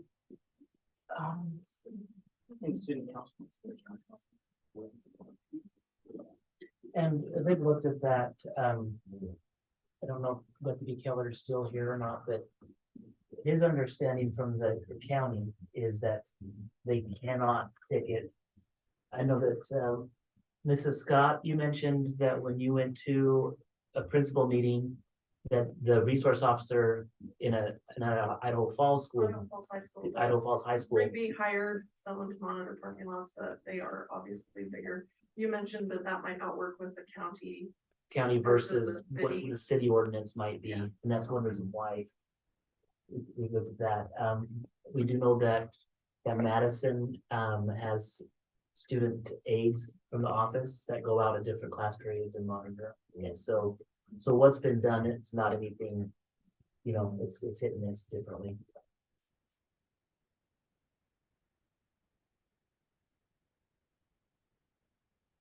Yeah, Chuck, can I ask a question? I'm just curious as far as the rules, like what groups can make new policy, like student council's allowed to make new policy for the entire student body?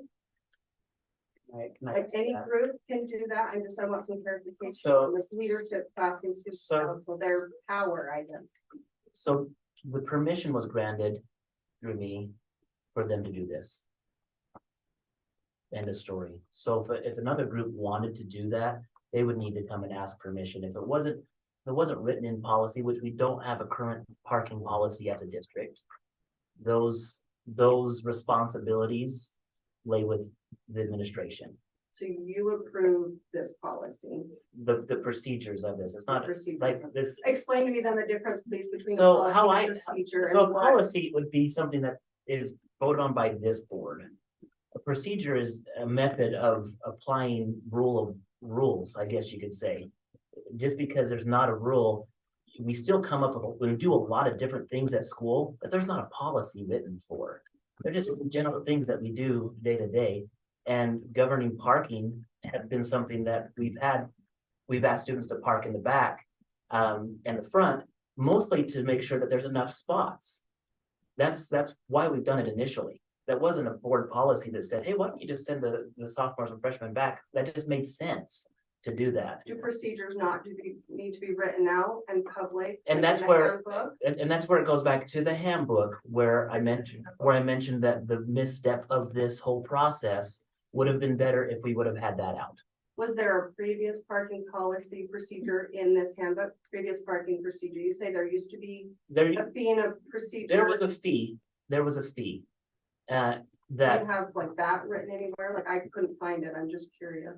I I know that was with, would have been your freshman year, so that would have been Mr. McDonald, I believe, was the principal at that time. So that was a A Senior. procedure that the But building the fee, administration. does the fee have to be approved through the, like that type of fee doesn't? So need to I be know that there was a approved fee by- that was assessed back then. I can't tell you when it was or not.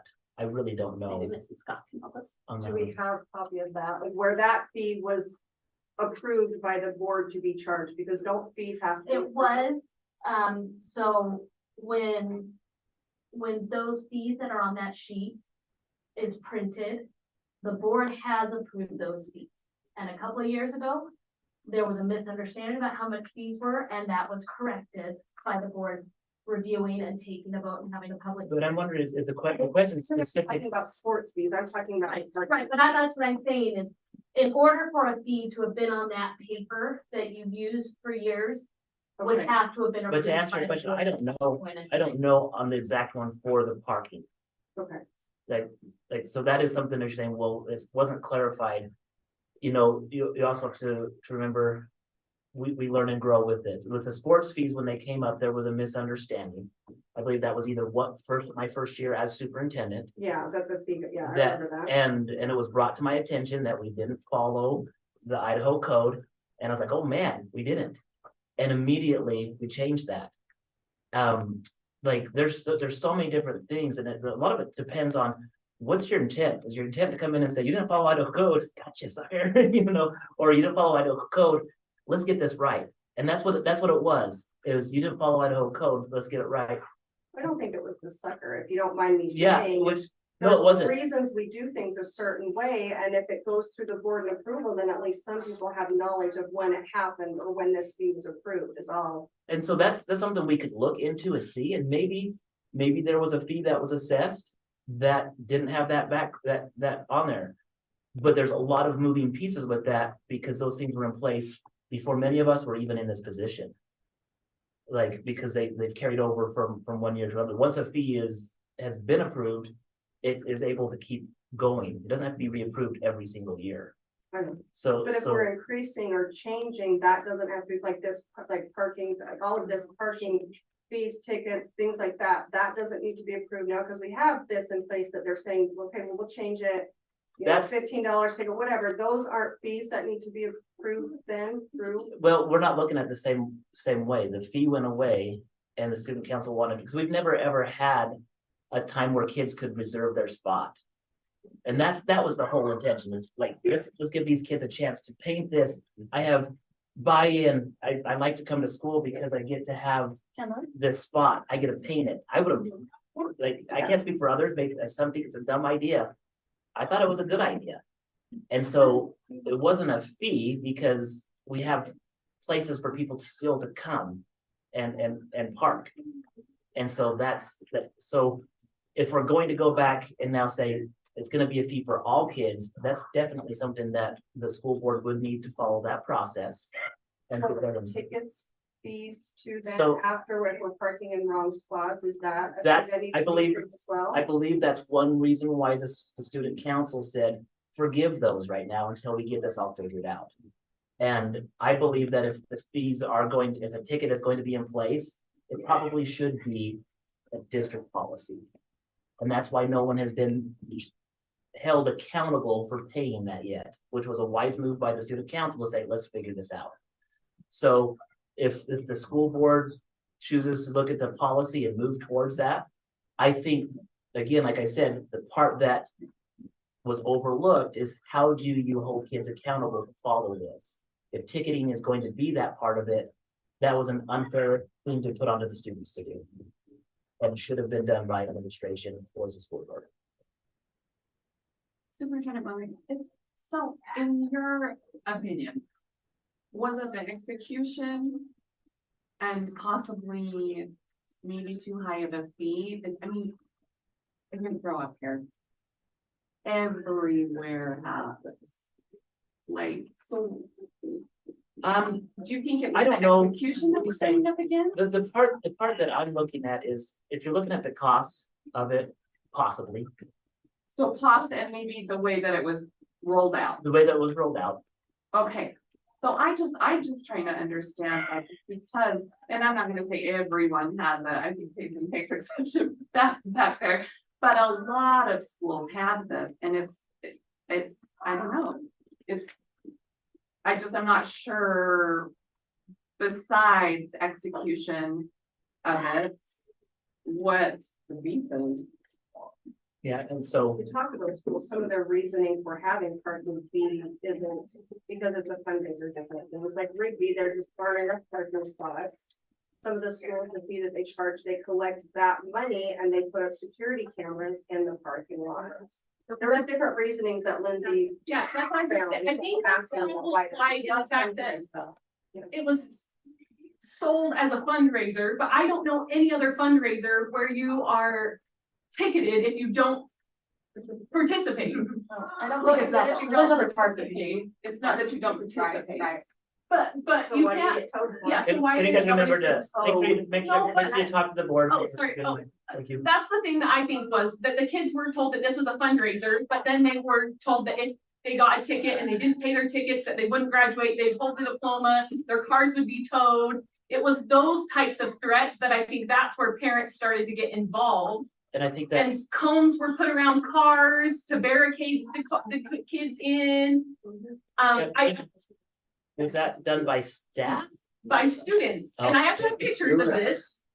So that's where I think where parents got involved was why there's no rules. So we're just frustrated and concerned about Well, that's, what's going on. that's why I believe I've addressed that. with- So we're streamlining. Yeah, no, that's what I'm saying. Like, again, there is no malice towards student council members, to anybody.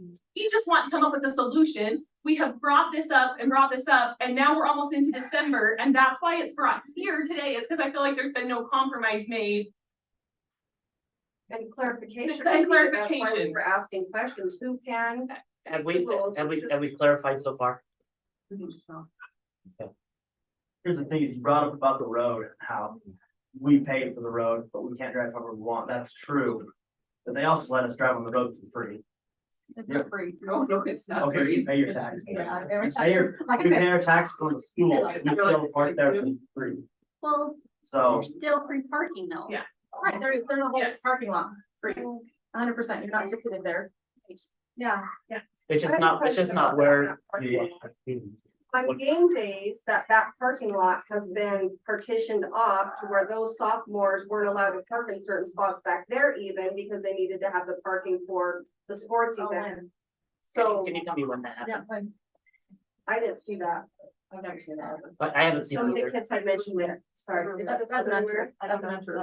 Okay, well, it was just a question. I felt a little like attacked there. It was just a question. I had heard that. If it's not true, that's fine, but I'm asking Superintendent Williams, is that going to be a thing? If it's not, okay, like I'm totally fine with that. It was a simple question for clarification. I thought that's what we're doing. Clarifying, like you did, that's good. We Maybe have, something that needs to be looked at too, like, okay, parking back there, if it's full on sports days, is that gonna cause a and conflict? we haven't done that. If it's something that we have to do, I'd say, like, we have to also use common sense. If we had something going on in front of the high school, and I don't know, we're playing the what if game right now.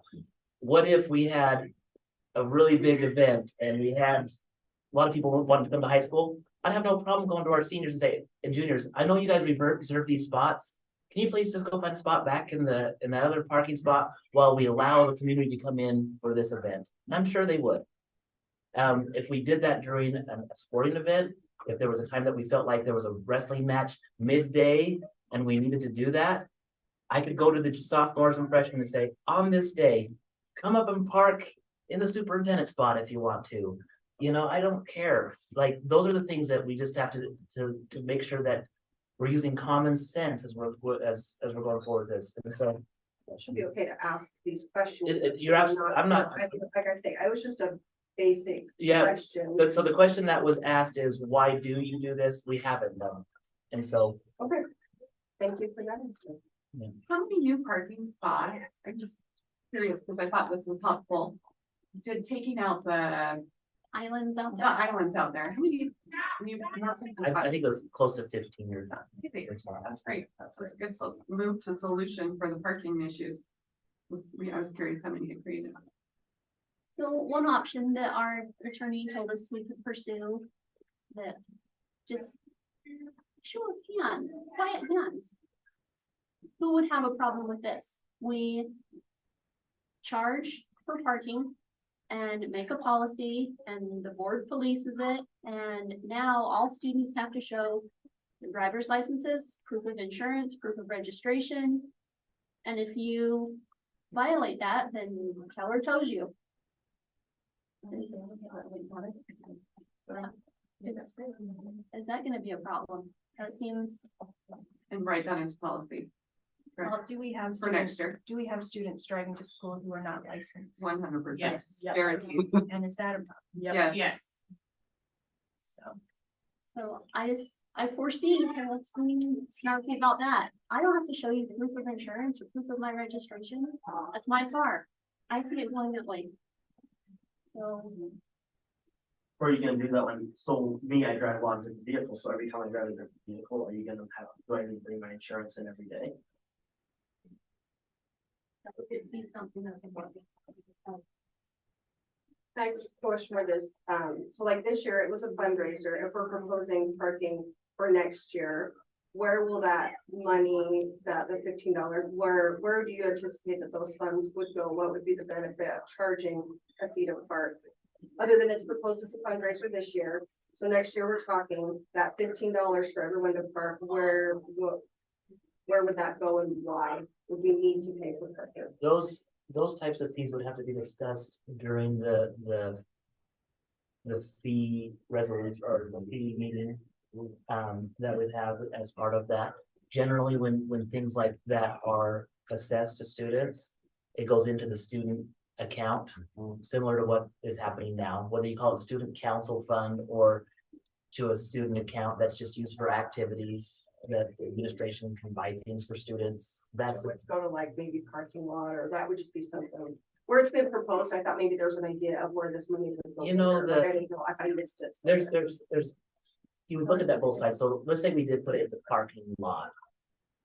We just talked about repaving and how much it was. We're always tight for money. I was kind of where I went. with Right, that. if it went towards that, maybe we could put it in a fund as something that doesn't have to go to the student council. Oh, I'm not saying that it shouldn't either. Let me just. Yeah, I know that. I'm not You're against it. I was Totally just- with you, Information purposes only. totally with you, like, it could go to wherever the board directs it to go to. Those people that are concerned about where the money went this year, not saying I'm one of them, or I agree with whatever. Right. just a question. And if it That was, you know, anticipate where you it look would at go. that, and if it's, you know, $15 per student that comes in here and they're generating, you know, that was just with the juniors and seniors, you're generating maybe $2,000 to $3,000 a year, and you save that for 10 years, then you come back in and we surface that area. You know, there's different things that you can look at. Those things are all good suggestions. What about the previous one? Question, it feels like to me, maybe the why of the parking fee or fundraiser or policy or procedure or by whatever name you're gonna call it. The why, and it kind of feels like at the end of the day, it's to earn money. Because that seems like that's the motivation for the beginning of this policy, in the first place, those are. So I'm just, what procedure, whatever it's called. I'm just wondering if there are other ideas for earning money besides parking. Parking has always been free at our school. And it was free in my school that I went to in Idaho, so every parking school didn't park in it. Mine was free. So I'm wondering if there's another idea, like maybe the student council brings out pizza on Friday or Thursdays or whatever and charges the students so much to come eat pizza. Or maybe they do some other kind of fundraiser versus selling a parking spot that me as a patron, I pay property taxes. I feel like I contributed to the parking spot. I feel like my kids should be able to park there. It's being required to go to school. He should be able to park for free at school. If he wants to go to a dance, he can pay for that because that's something that's an optional activity or an optional, you know, an extracurricular where he's being required to come to school. Now, is he being required to drive to school? No, it is not, but quite a few of the students do drive to school currently. That's why they're seeing this as a fundraising opportunity, but What if they just did something else as a fundraiser and just ditched the whole parking fundraiser and say, hey, patrons paid for the parking spots, let the kids park there instead of telling a group of students, the charge students for something that the parents paid for in the first place. Go provide a new service or a new something else to me besides saying, I'm gonna now charge you for what you were already having for free. I think that kind of rubs people wrong here when they've been getting the service for free or not free, y'all pay for it. Now all of a sudden, students are wanting to charge us for something that I think we're already paid for. Give me something new. Give my student a benefit in what he's paying for besides what Gary was receiving for free in the first place. So the reason for it is a fundraiser. What other opportunities are there, you know, to earn the money? My kids have been going to high school for a long time. They've never once ever had a parking issue, and I don't recall a parking issue ever. Maybe there was, and I don't recall it. So I'm like, it hasn't really been an issue for my students in the past. And the other thing, you look at any guy that has a lot of money, any person that has a lot of money, they all say time is money.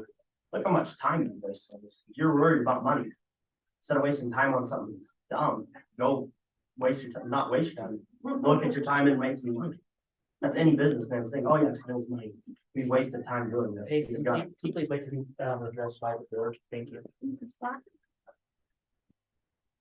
Before I had to leave for a second, I wanted to address Brittany's thing that might also hit on Amy's a little bit too. The handbook is a working document online, and so when I received it this year, it was last year's, and we did make changes that the board looks through. And there wasn't parking in there, which I also told them that was kind of my fault too. Cause I didn't do that, but I did also say I thought the parking lot thing was a great idea for a fundraiser. There have been multiple times throughout West Jefferson history, because I even had to pay for parking when I was small. It wasn't much, but not very many kids drove then. We've had kind of an evolution of our parking lot filling up. I don't ever remember, like when I went to high school here, all we had was the front parking lot and that side parking lot. We didn't have the big gym out in the back. We didn't, and that was enough for every kid to park. Because most of us still also rode the bus if we drove. And so we've had some changes, but I do know at one point in time, Mr. McDonald also started one that charged. It didn't last long, but it has been here. That might address that it has been here. I don't know how many times. So when I got the handbook, unless you have older handbooks, because we put it on as a Google Doc that just is kind of a working document, you may not find that there was a fee in the working document. If you have old handbooks, it may have it. I do know, and I can check at the high school, but Cheryl Berg keeps a lot of those. I have a lot, but mine are at home, so hers might be easier to find. If you want me to look, I would be glad to. So I love the idea of other fundraiser options. The thing is, you're gonna run into this problem every single time. It's on Fridays or Thursdays or whatever. People go, well, I don't have any money, you're excluding me again. I'm being left out again because I can't afford the pizza. Do you know what I mean? Like, you're gonna continue to run into issues over and over again. That's where you're stuck between a rock and a hard place, because you can't do one thing. If money's just an ugly subject, but it's essential to run things, and everything costs more. That is just, we all know that. We are all experiencing that same problem. So that's where you're gonna run into that with every situation. So I like the idea of creating a policy, an actual policy, and that's just what has to happen. And I grew up here, and it was always a issue with, it wasn't ever an issue. Sophomores knew where they belonged, like we parked in the back, sophomores and freshmen, that's where we parked. That wasn't a big deal. It's always been seniority, like it's a rite of passage. And so that's where I think it's just unfortunate, because it's turned into this thing that I don't think it was ever meant to. So, and I think all of us moms really do have our kids' interests at heart, and that's, we all love our children, and that's really what it comes down to. So, Brittany? I didn't grow up there, so I didn't know this rite of passage or where people were supposed to park. Like, if there were, I mean, that I think maybe is an issue too. Like, I guess a lot of people grew up here. I didn't know the rules. I didn't even know that certain spots were like the teacher parking because of this unwritten rule. I didn't know these unwritten rules. So I think some clarity there was nice. Yeah, I see why teachers would park here. It kind of generally did, but I didn't know that was teacher necessarily. Not that I ever parked there, but I just, these unwritten rules, some of us really don't know.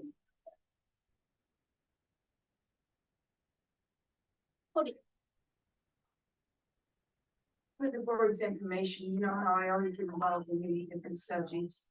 But from my finding, most of your smaller schools, our size and smaller, do not even go into this stupidity of charging for parking. Like they said, we as taxpayers, we pay for that. And it was nice and pretty out there. And now I think you've got it looking like the Chicago slums with all that, I call it graffiti. I know that it's nice stuff, but it looks like graffiti to me. And as a citizen of this area, I don't care for how it looks. And I've talked to several others and they have the same feeling. At least don't let them paint it because it looks terrible. And then when they leave, then somebody else has got to deal with that parking spot. And then if it gets worn out, then it even looks worse than it does now. I've called Marsh Valley, Bear Lake, Soda Springs, Ryrie, South Fremont. I didn't get North Fremont called, and none of them charge. I know North Fremont won't charge because they already have anybody there and they're old beater cars and they have lots of parking. So all your smaller schools don't even go into this mess of dealing with this. I don't see any reason why the board or anybody should be even dealing with this. Just go back, let everybody park where they want, first come, first serve. That's just how you do it. And let it go, because I think it's just created a big turbulence in the community. Thank you. And North Fremont does have the funding policy, $20 seniors are allowed to paint. Only their seniors. The seniors, $20 for the local profit, yeah, so they do have. And salmon paints, I don't know salmons. they don't But paint, they do, I don't know if they paint, but they do not charge. they paint. they There's- keep it, they'll charge. Private paints too, yeah. Yeah. Could I speak really quickly about the why? That'd be very helpful. Seth, is that okay?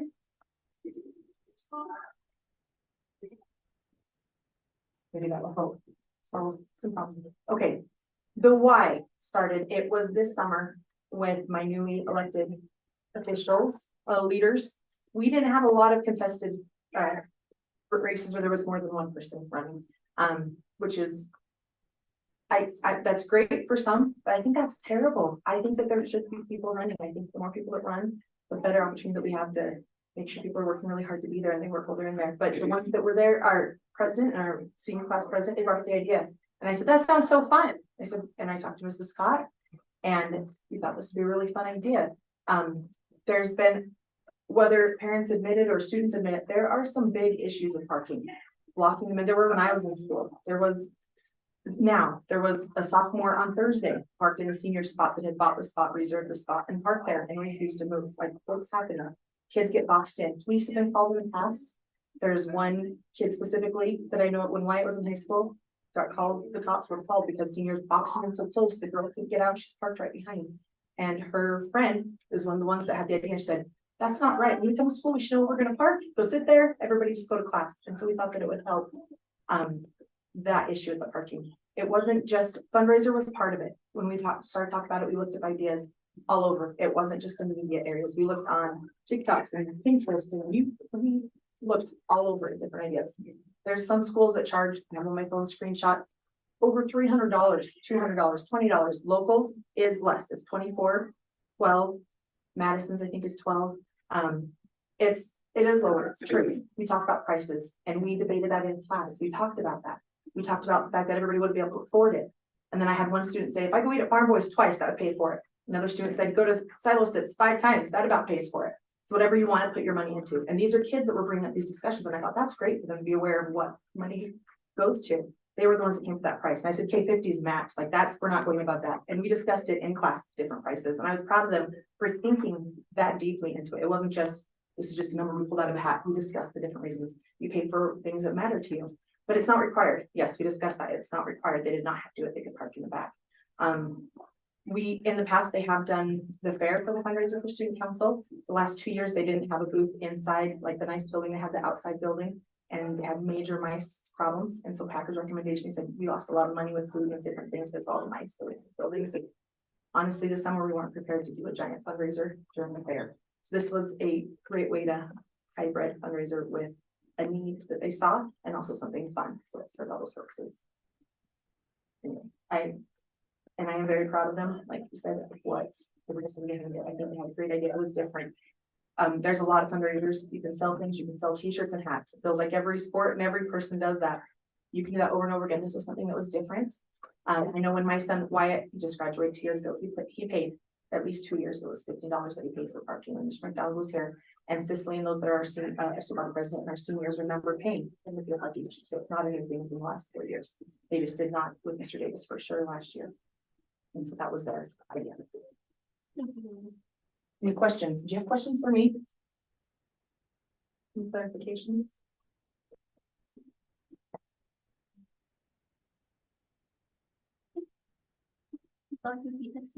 Well, we're not in a spot to be able to make a decision. I do think we need to have a work meeting. To talk about it. To be able to talk, come up with ideas and any future decisions, if the board is looking to move this to a policy. Notices will go out for a fee hearing. If the board moves on anything there, it will be a fee. If it comes in the middle of the year, that's not gonna be popular, but you know, that's just how it goes. I think we've discussed the whys and the hows and how we got here. You know, as I look at both sides, and this is just me, if we come in and say, just throw it all away. Like, I don't know if that's the right thing either.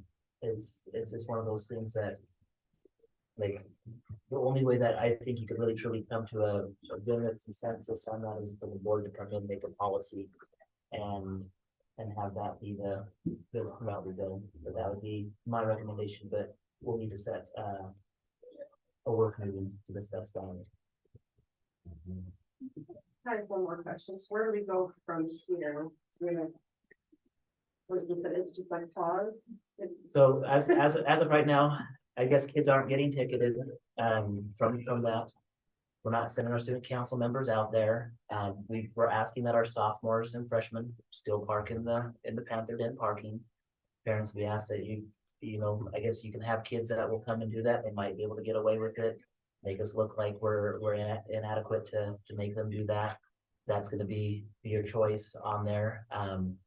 That's gonna be the part where we really can't have anything in place. If we're only doing it because there's a big penalty, that's gonna tie our hands as a board, and that's what we're gonna have to put into play.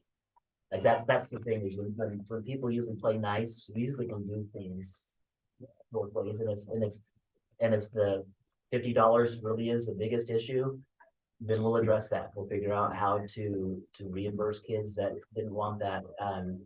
It's interesting where you have, I think the 45 were paid for out of the 53 that were reserved. You know, but maybe those guys will all change their mind and everybody wants a reimbursement. So we'll have to decide all those details after the board decides what direction they're gonna go with it. So in the meantime, there are no tickets. We're asking freshmen and sophomore to please respect those that have paid for their spots. Like we've had, like in the past, I know Mrs. Scott just mentioned there was one that parked in the wrong spot. We went and got him out of class. It's just one of those things that we'll have to keep doing that right now.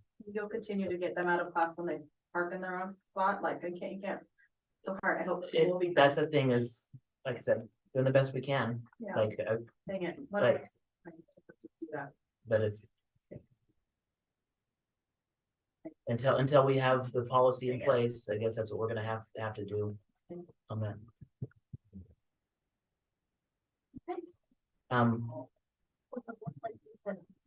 Dave, or would you like me to send out communication? When they're supposed to be back. Yes, she thought she was gonna be out today. So would you like me to send out communication to the board with consent that week? Yeah, I would like her to be here for it. Okay.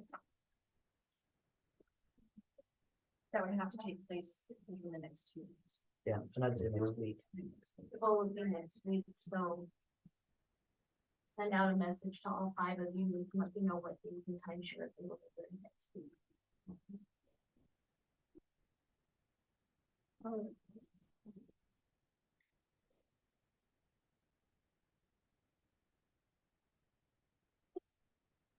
On your policy review, do we have anything? We have that, we don't have any attachments on there, we anticipated that this would take up most of the time, and so we'll keep that on the other. Good job. Yes.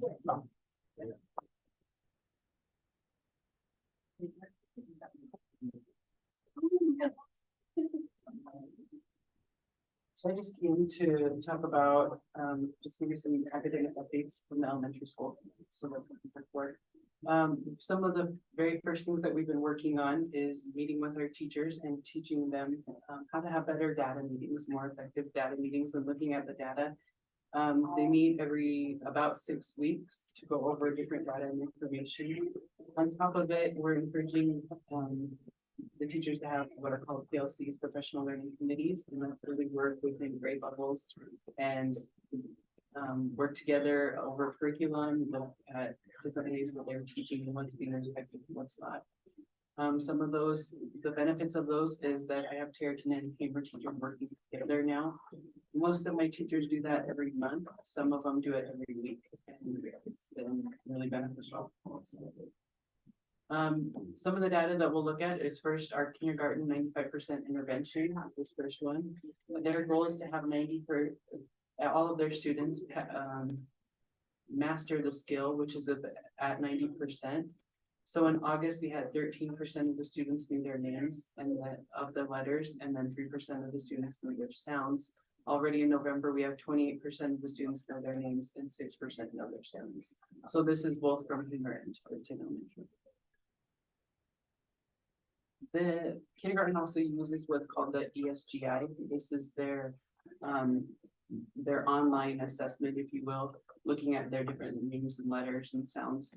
And so this one looks a little bit different, and the percentages are a little bit different because what this does, for example, if you have a student that got an 86%, they're not counted in that 95%. Those percentages as mastered the skills, but they are counted in this one because this takes the total number of students and it multiplies it by 26 letters, and that's the total. And then what it does is it counts every student that got on the credit. And so if a student got 86%, they're counted in this one, whereas in 95% they're not counted as mastered math.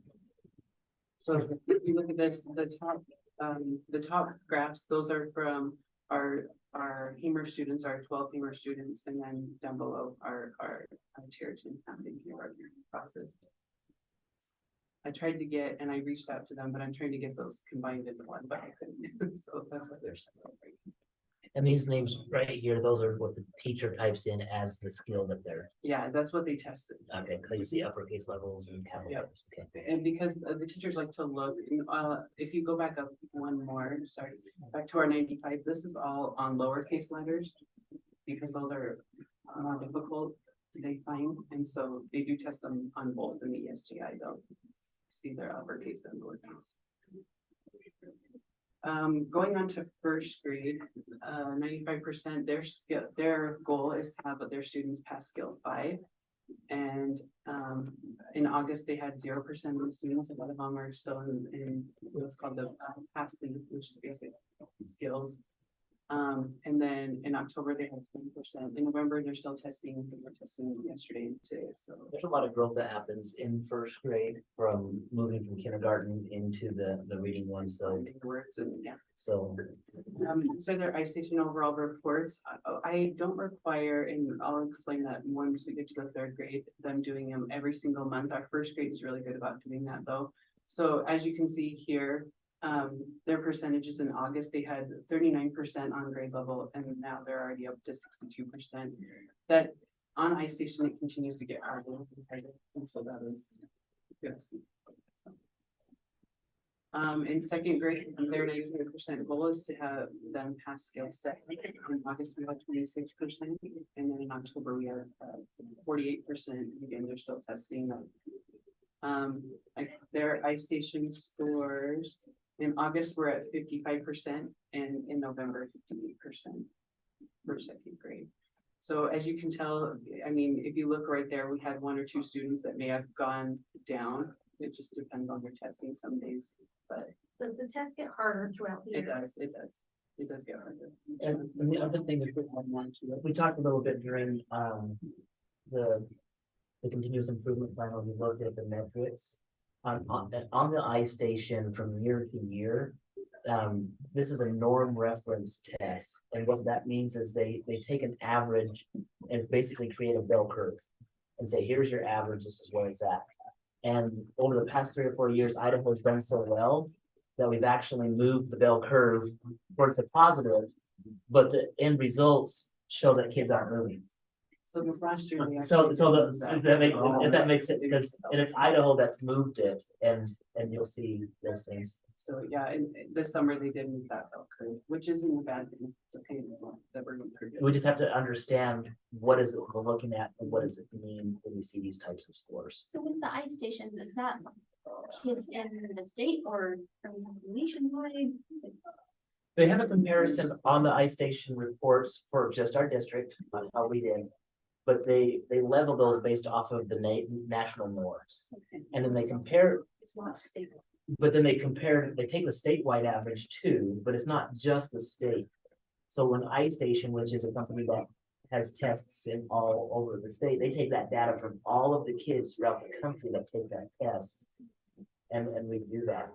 And the good news is we are making a lot of improvement in this as West Jefferson. And I don't know if you have it on here. Do you have our last year's average compared to the state? I don't have that for the secondary stations. I have some of those. So from the school, just from the schools, we are, the state percentage of proficiency was 66 and we were 69.7. We were 70% proficient. So we are actually higher than the state is performing when it comes to this measure.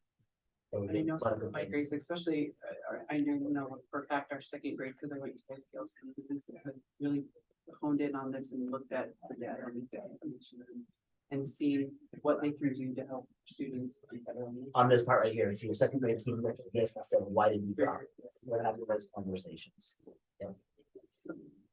Third and fourth grade in 95% because we only have because we have the third, fourth split, we combine those together. So in August, we had 26%. In third and fourth grade, we want them tested out completely out of the intervention, and then they go on to comprehension and vocabulary. But we had 26% tested out, and then in October, we had already 45% tested out, which is good. So this is the third grade overall reading. Again, I don't require them to take it every month, especially in third and fourth grade, because they're in that transition period. They also are doing the interim assessments and ISAT stuff. And so between the iStation scores that are required certain months from the state and also the interims, we would be testing all day. We did everything. So we do the required months that the state requires iStation, but then they're also doing the interims because by the end of the year, they have to know how to do that. So is there a reason why, is this because we haven't very many That's kids take because it? just Hamer, the Hamer third and fourth grade class decided that they would like to take it every month, which is fine. And so they did take it every month, but the 2 months, September and October is when it's required.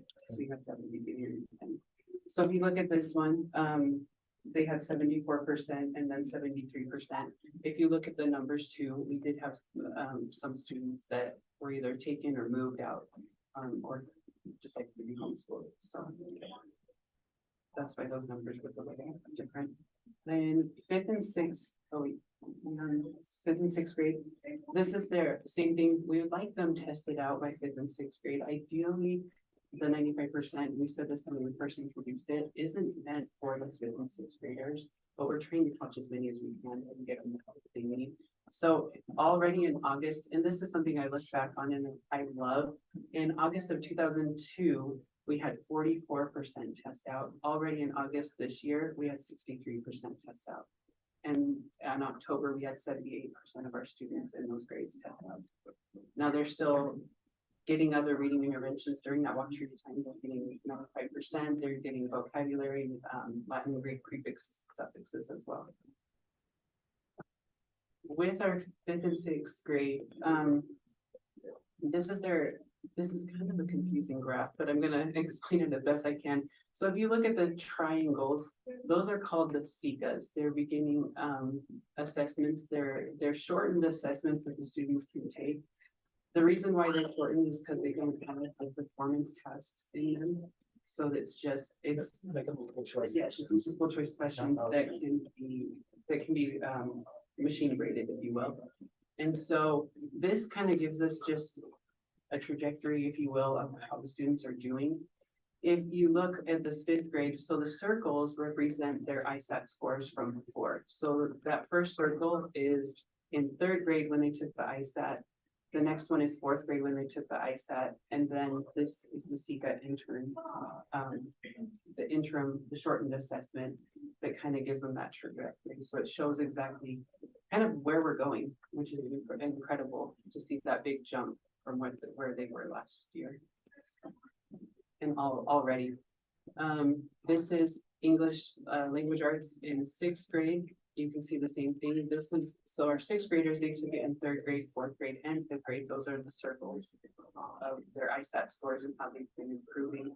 Also, again, those SICAs are their interns. And so what's interesting is, as I look at this, you can see between the circle and the triangle is end of year to the beginning of the next fall.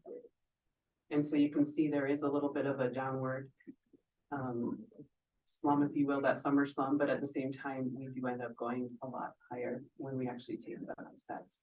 So the reason why I showed you these graphs is because if you do look, for example, in our 5th grade ELA, I wrote this down, our state, compared to the state, our ISAT scores are only 9% below the state, which is actually really, really good. But if we look at that, we get discouraged and we think we're still below the state. But if you look where we've come from and where we're going, it's incredible. And that's what we need to focus on, is continuing to just improve so we can get closer and closer. And hopefully get there. In 5th grade, same thing, 5th grade math ISATs. So this is their math. Again, that's 3rd and 4th grade are the circles of when they took their ISAT scores. And then the SICAs are basically the practice ones, if you will, that they take in the fall. Mr. Johnson, looking at this is the first time we didn't see a drop. So it means the kids are holding on to what they learned over the summer, which is one good way to look at that. Yep. And then this one was really interesting to me. This is our 6th grade math. I'm not sure if when they took that other interim, it looks like they took it in August, and then they took another one in November. And so it dropped a ton in August when they first came back, and then they were like, okay, we're back and ready. We're back in school. But we're glad to see that they continue. Sometimes, you know. So we have the 6th grade has not done an interim yet this year then. What was that? The 6th grade has not done an interim test yet this year, at least according to this. Yeah, I don't see one on here in math. Okay. I think they've done other interims. They just didn't do the SICA one. Got it. If that makes more sense. Yeah. Because the SICA one is, like I said, is an overall shorter one. I know Mrs. Reader is really good about taking and seeing what the needs are, and then she can give specific interims as well. And so a lot of times the teachers will give just a specific interim on a certain standard rather than just an overall. The SICA is more of an overall general questions. So. Any questions for me? No, I have one comment. We attended the ISBA convention over there, and there was one of the big Department of Education speakers, and he specifically mentioned Hamer Elementary achieved quite a big rise in their reading proficiency. So that was really nice to hear. Did you hear that? Did you see that speech? Or? I didn't. That was during that lunch. We were. Aren't you glad, Mr. Johnson, they're saying how do you respond to having such good math or Reading. scores? Yeah, That's a so. lot better than putting you on the spot. Yeah, that was nice to hear, amongst all the districts over there that he mentioned Hayward Elementary. They worked hard and we've got really good teachers. You know, that's one thing that, when you say really good teacher, this process that Mr. Johnson's talking about. Where teachers are taking data, they're working together in the PLC, the professional learning communities and groups. And they're looking at data and they're saying, how do we help kids learn better? Teaching today is so much better than it was when I was in school. And it's not that I didn't have great teachers, it's just scientific, like we're getting better at it. It's just sometimes when you look at some of these, when we talked about the norms and the different targets that they say, most of these levels that they say this is where kids should be, those were all things that were just established to create something. There's no data on this that says this is where you're gonna go. So sometimes people say, well, if this doesn't say that I'm gonna do well later on, why are you doing it? How we use it though, so it's not a waste of our time, is we look at the specific standards that their kids are learning. So we can be strategic on it. This is the standard. How are we doing here? That's what we want to do and not get caught up. It's nice to have the State Department say, hey, Abraham Elementary did awesome with this. But you can use that both ways. You can use that to say, hey, congratulations. And then on the other hand, man, you guys are awful. And it's really not completely either, somewhere in the middle. And what it comes down to is what are we doing here at the local? All of our levels are looking at different ways where we can be better. I think right now it's easier and more at the elementary level just because those are more targeted. But we're doing this from K through 12 and we're making improvements that way. So I'm proud of our teachers at all levels. Mr. Johnson, thank you for your hard work and your leadership on this. It's been awesome. I think all this extra teaching, collaboration and training is really starting to pay off now. The teachers are getting better. Thank you. So no, this is not an action item. This is a discussion item. So we're looking to do the same thing that we've done in other years past. Mr. Pincock is checking out the prices. In years past, the board has always allowed us to purchase and then we ratify. So I just wanted to give you the heads up that fuel is dropping a little bit. And- Are you seeing that, Tyson? Well, it depends on what part of the country. And last year was a trickier year. Like we did do well last year, but not as well as years past, because we got in, but it wasn't at the lowest. The price kind of stayed higher last winter. It did, and so we'll keep an eye on it and see, maybe we learned from last year, but again, because we have the storage tanks, and that was something that previous superintendents and school board members did, where they had that, let's get these tanks in here, allow us to do it. We've had a lot of good success with that, so. Board vacancy, again, just as way discussion, Madam Chair, I just wanted to make sure that we mentioned this in the above during the certification of the elections. This is just the Willie, are you sure? You know, A young man ready to fill in. so there are people that have turned in letters of intent. Oh, there's more than one then? Then we'll let the board, I don't know, we're in a public spot, I'm not ready to say who's submitted, but we have received letters here. And so we're currently accepting letters to do that. And that's something that in our next At our work meeting, the board needs to decide on a deadline for those letters of intent. and then we can do that in an open meeting. So once we have those letters, we'll invite those individuals in for a special meeting. The board will have a chance to be able, that is an open meeting. We're not planning on doing that during the regular meeting. So if you see that, come to the school so you can, if patrons want to sit in on that to see who's put their application in. Great. And lastly, ISBA convention. All right.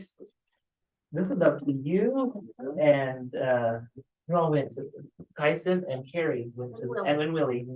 So I'm gonna sit back, and the thing between closing this meeting and the ISBA convention is you guys are showers. I think the most exciting thing was the drive home. Oh, good. What happened? Rumors. Tried to hit every animal from here to Boise. We had deer, we had elk, Campers. got across the center line. Oh. Luckily Tyson was very At the vigilant. helm. Right?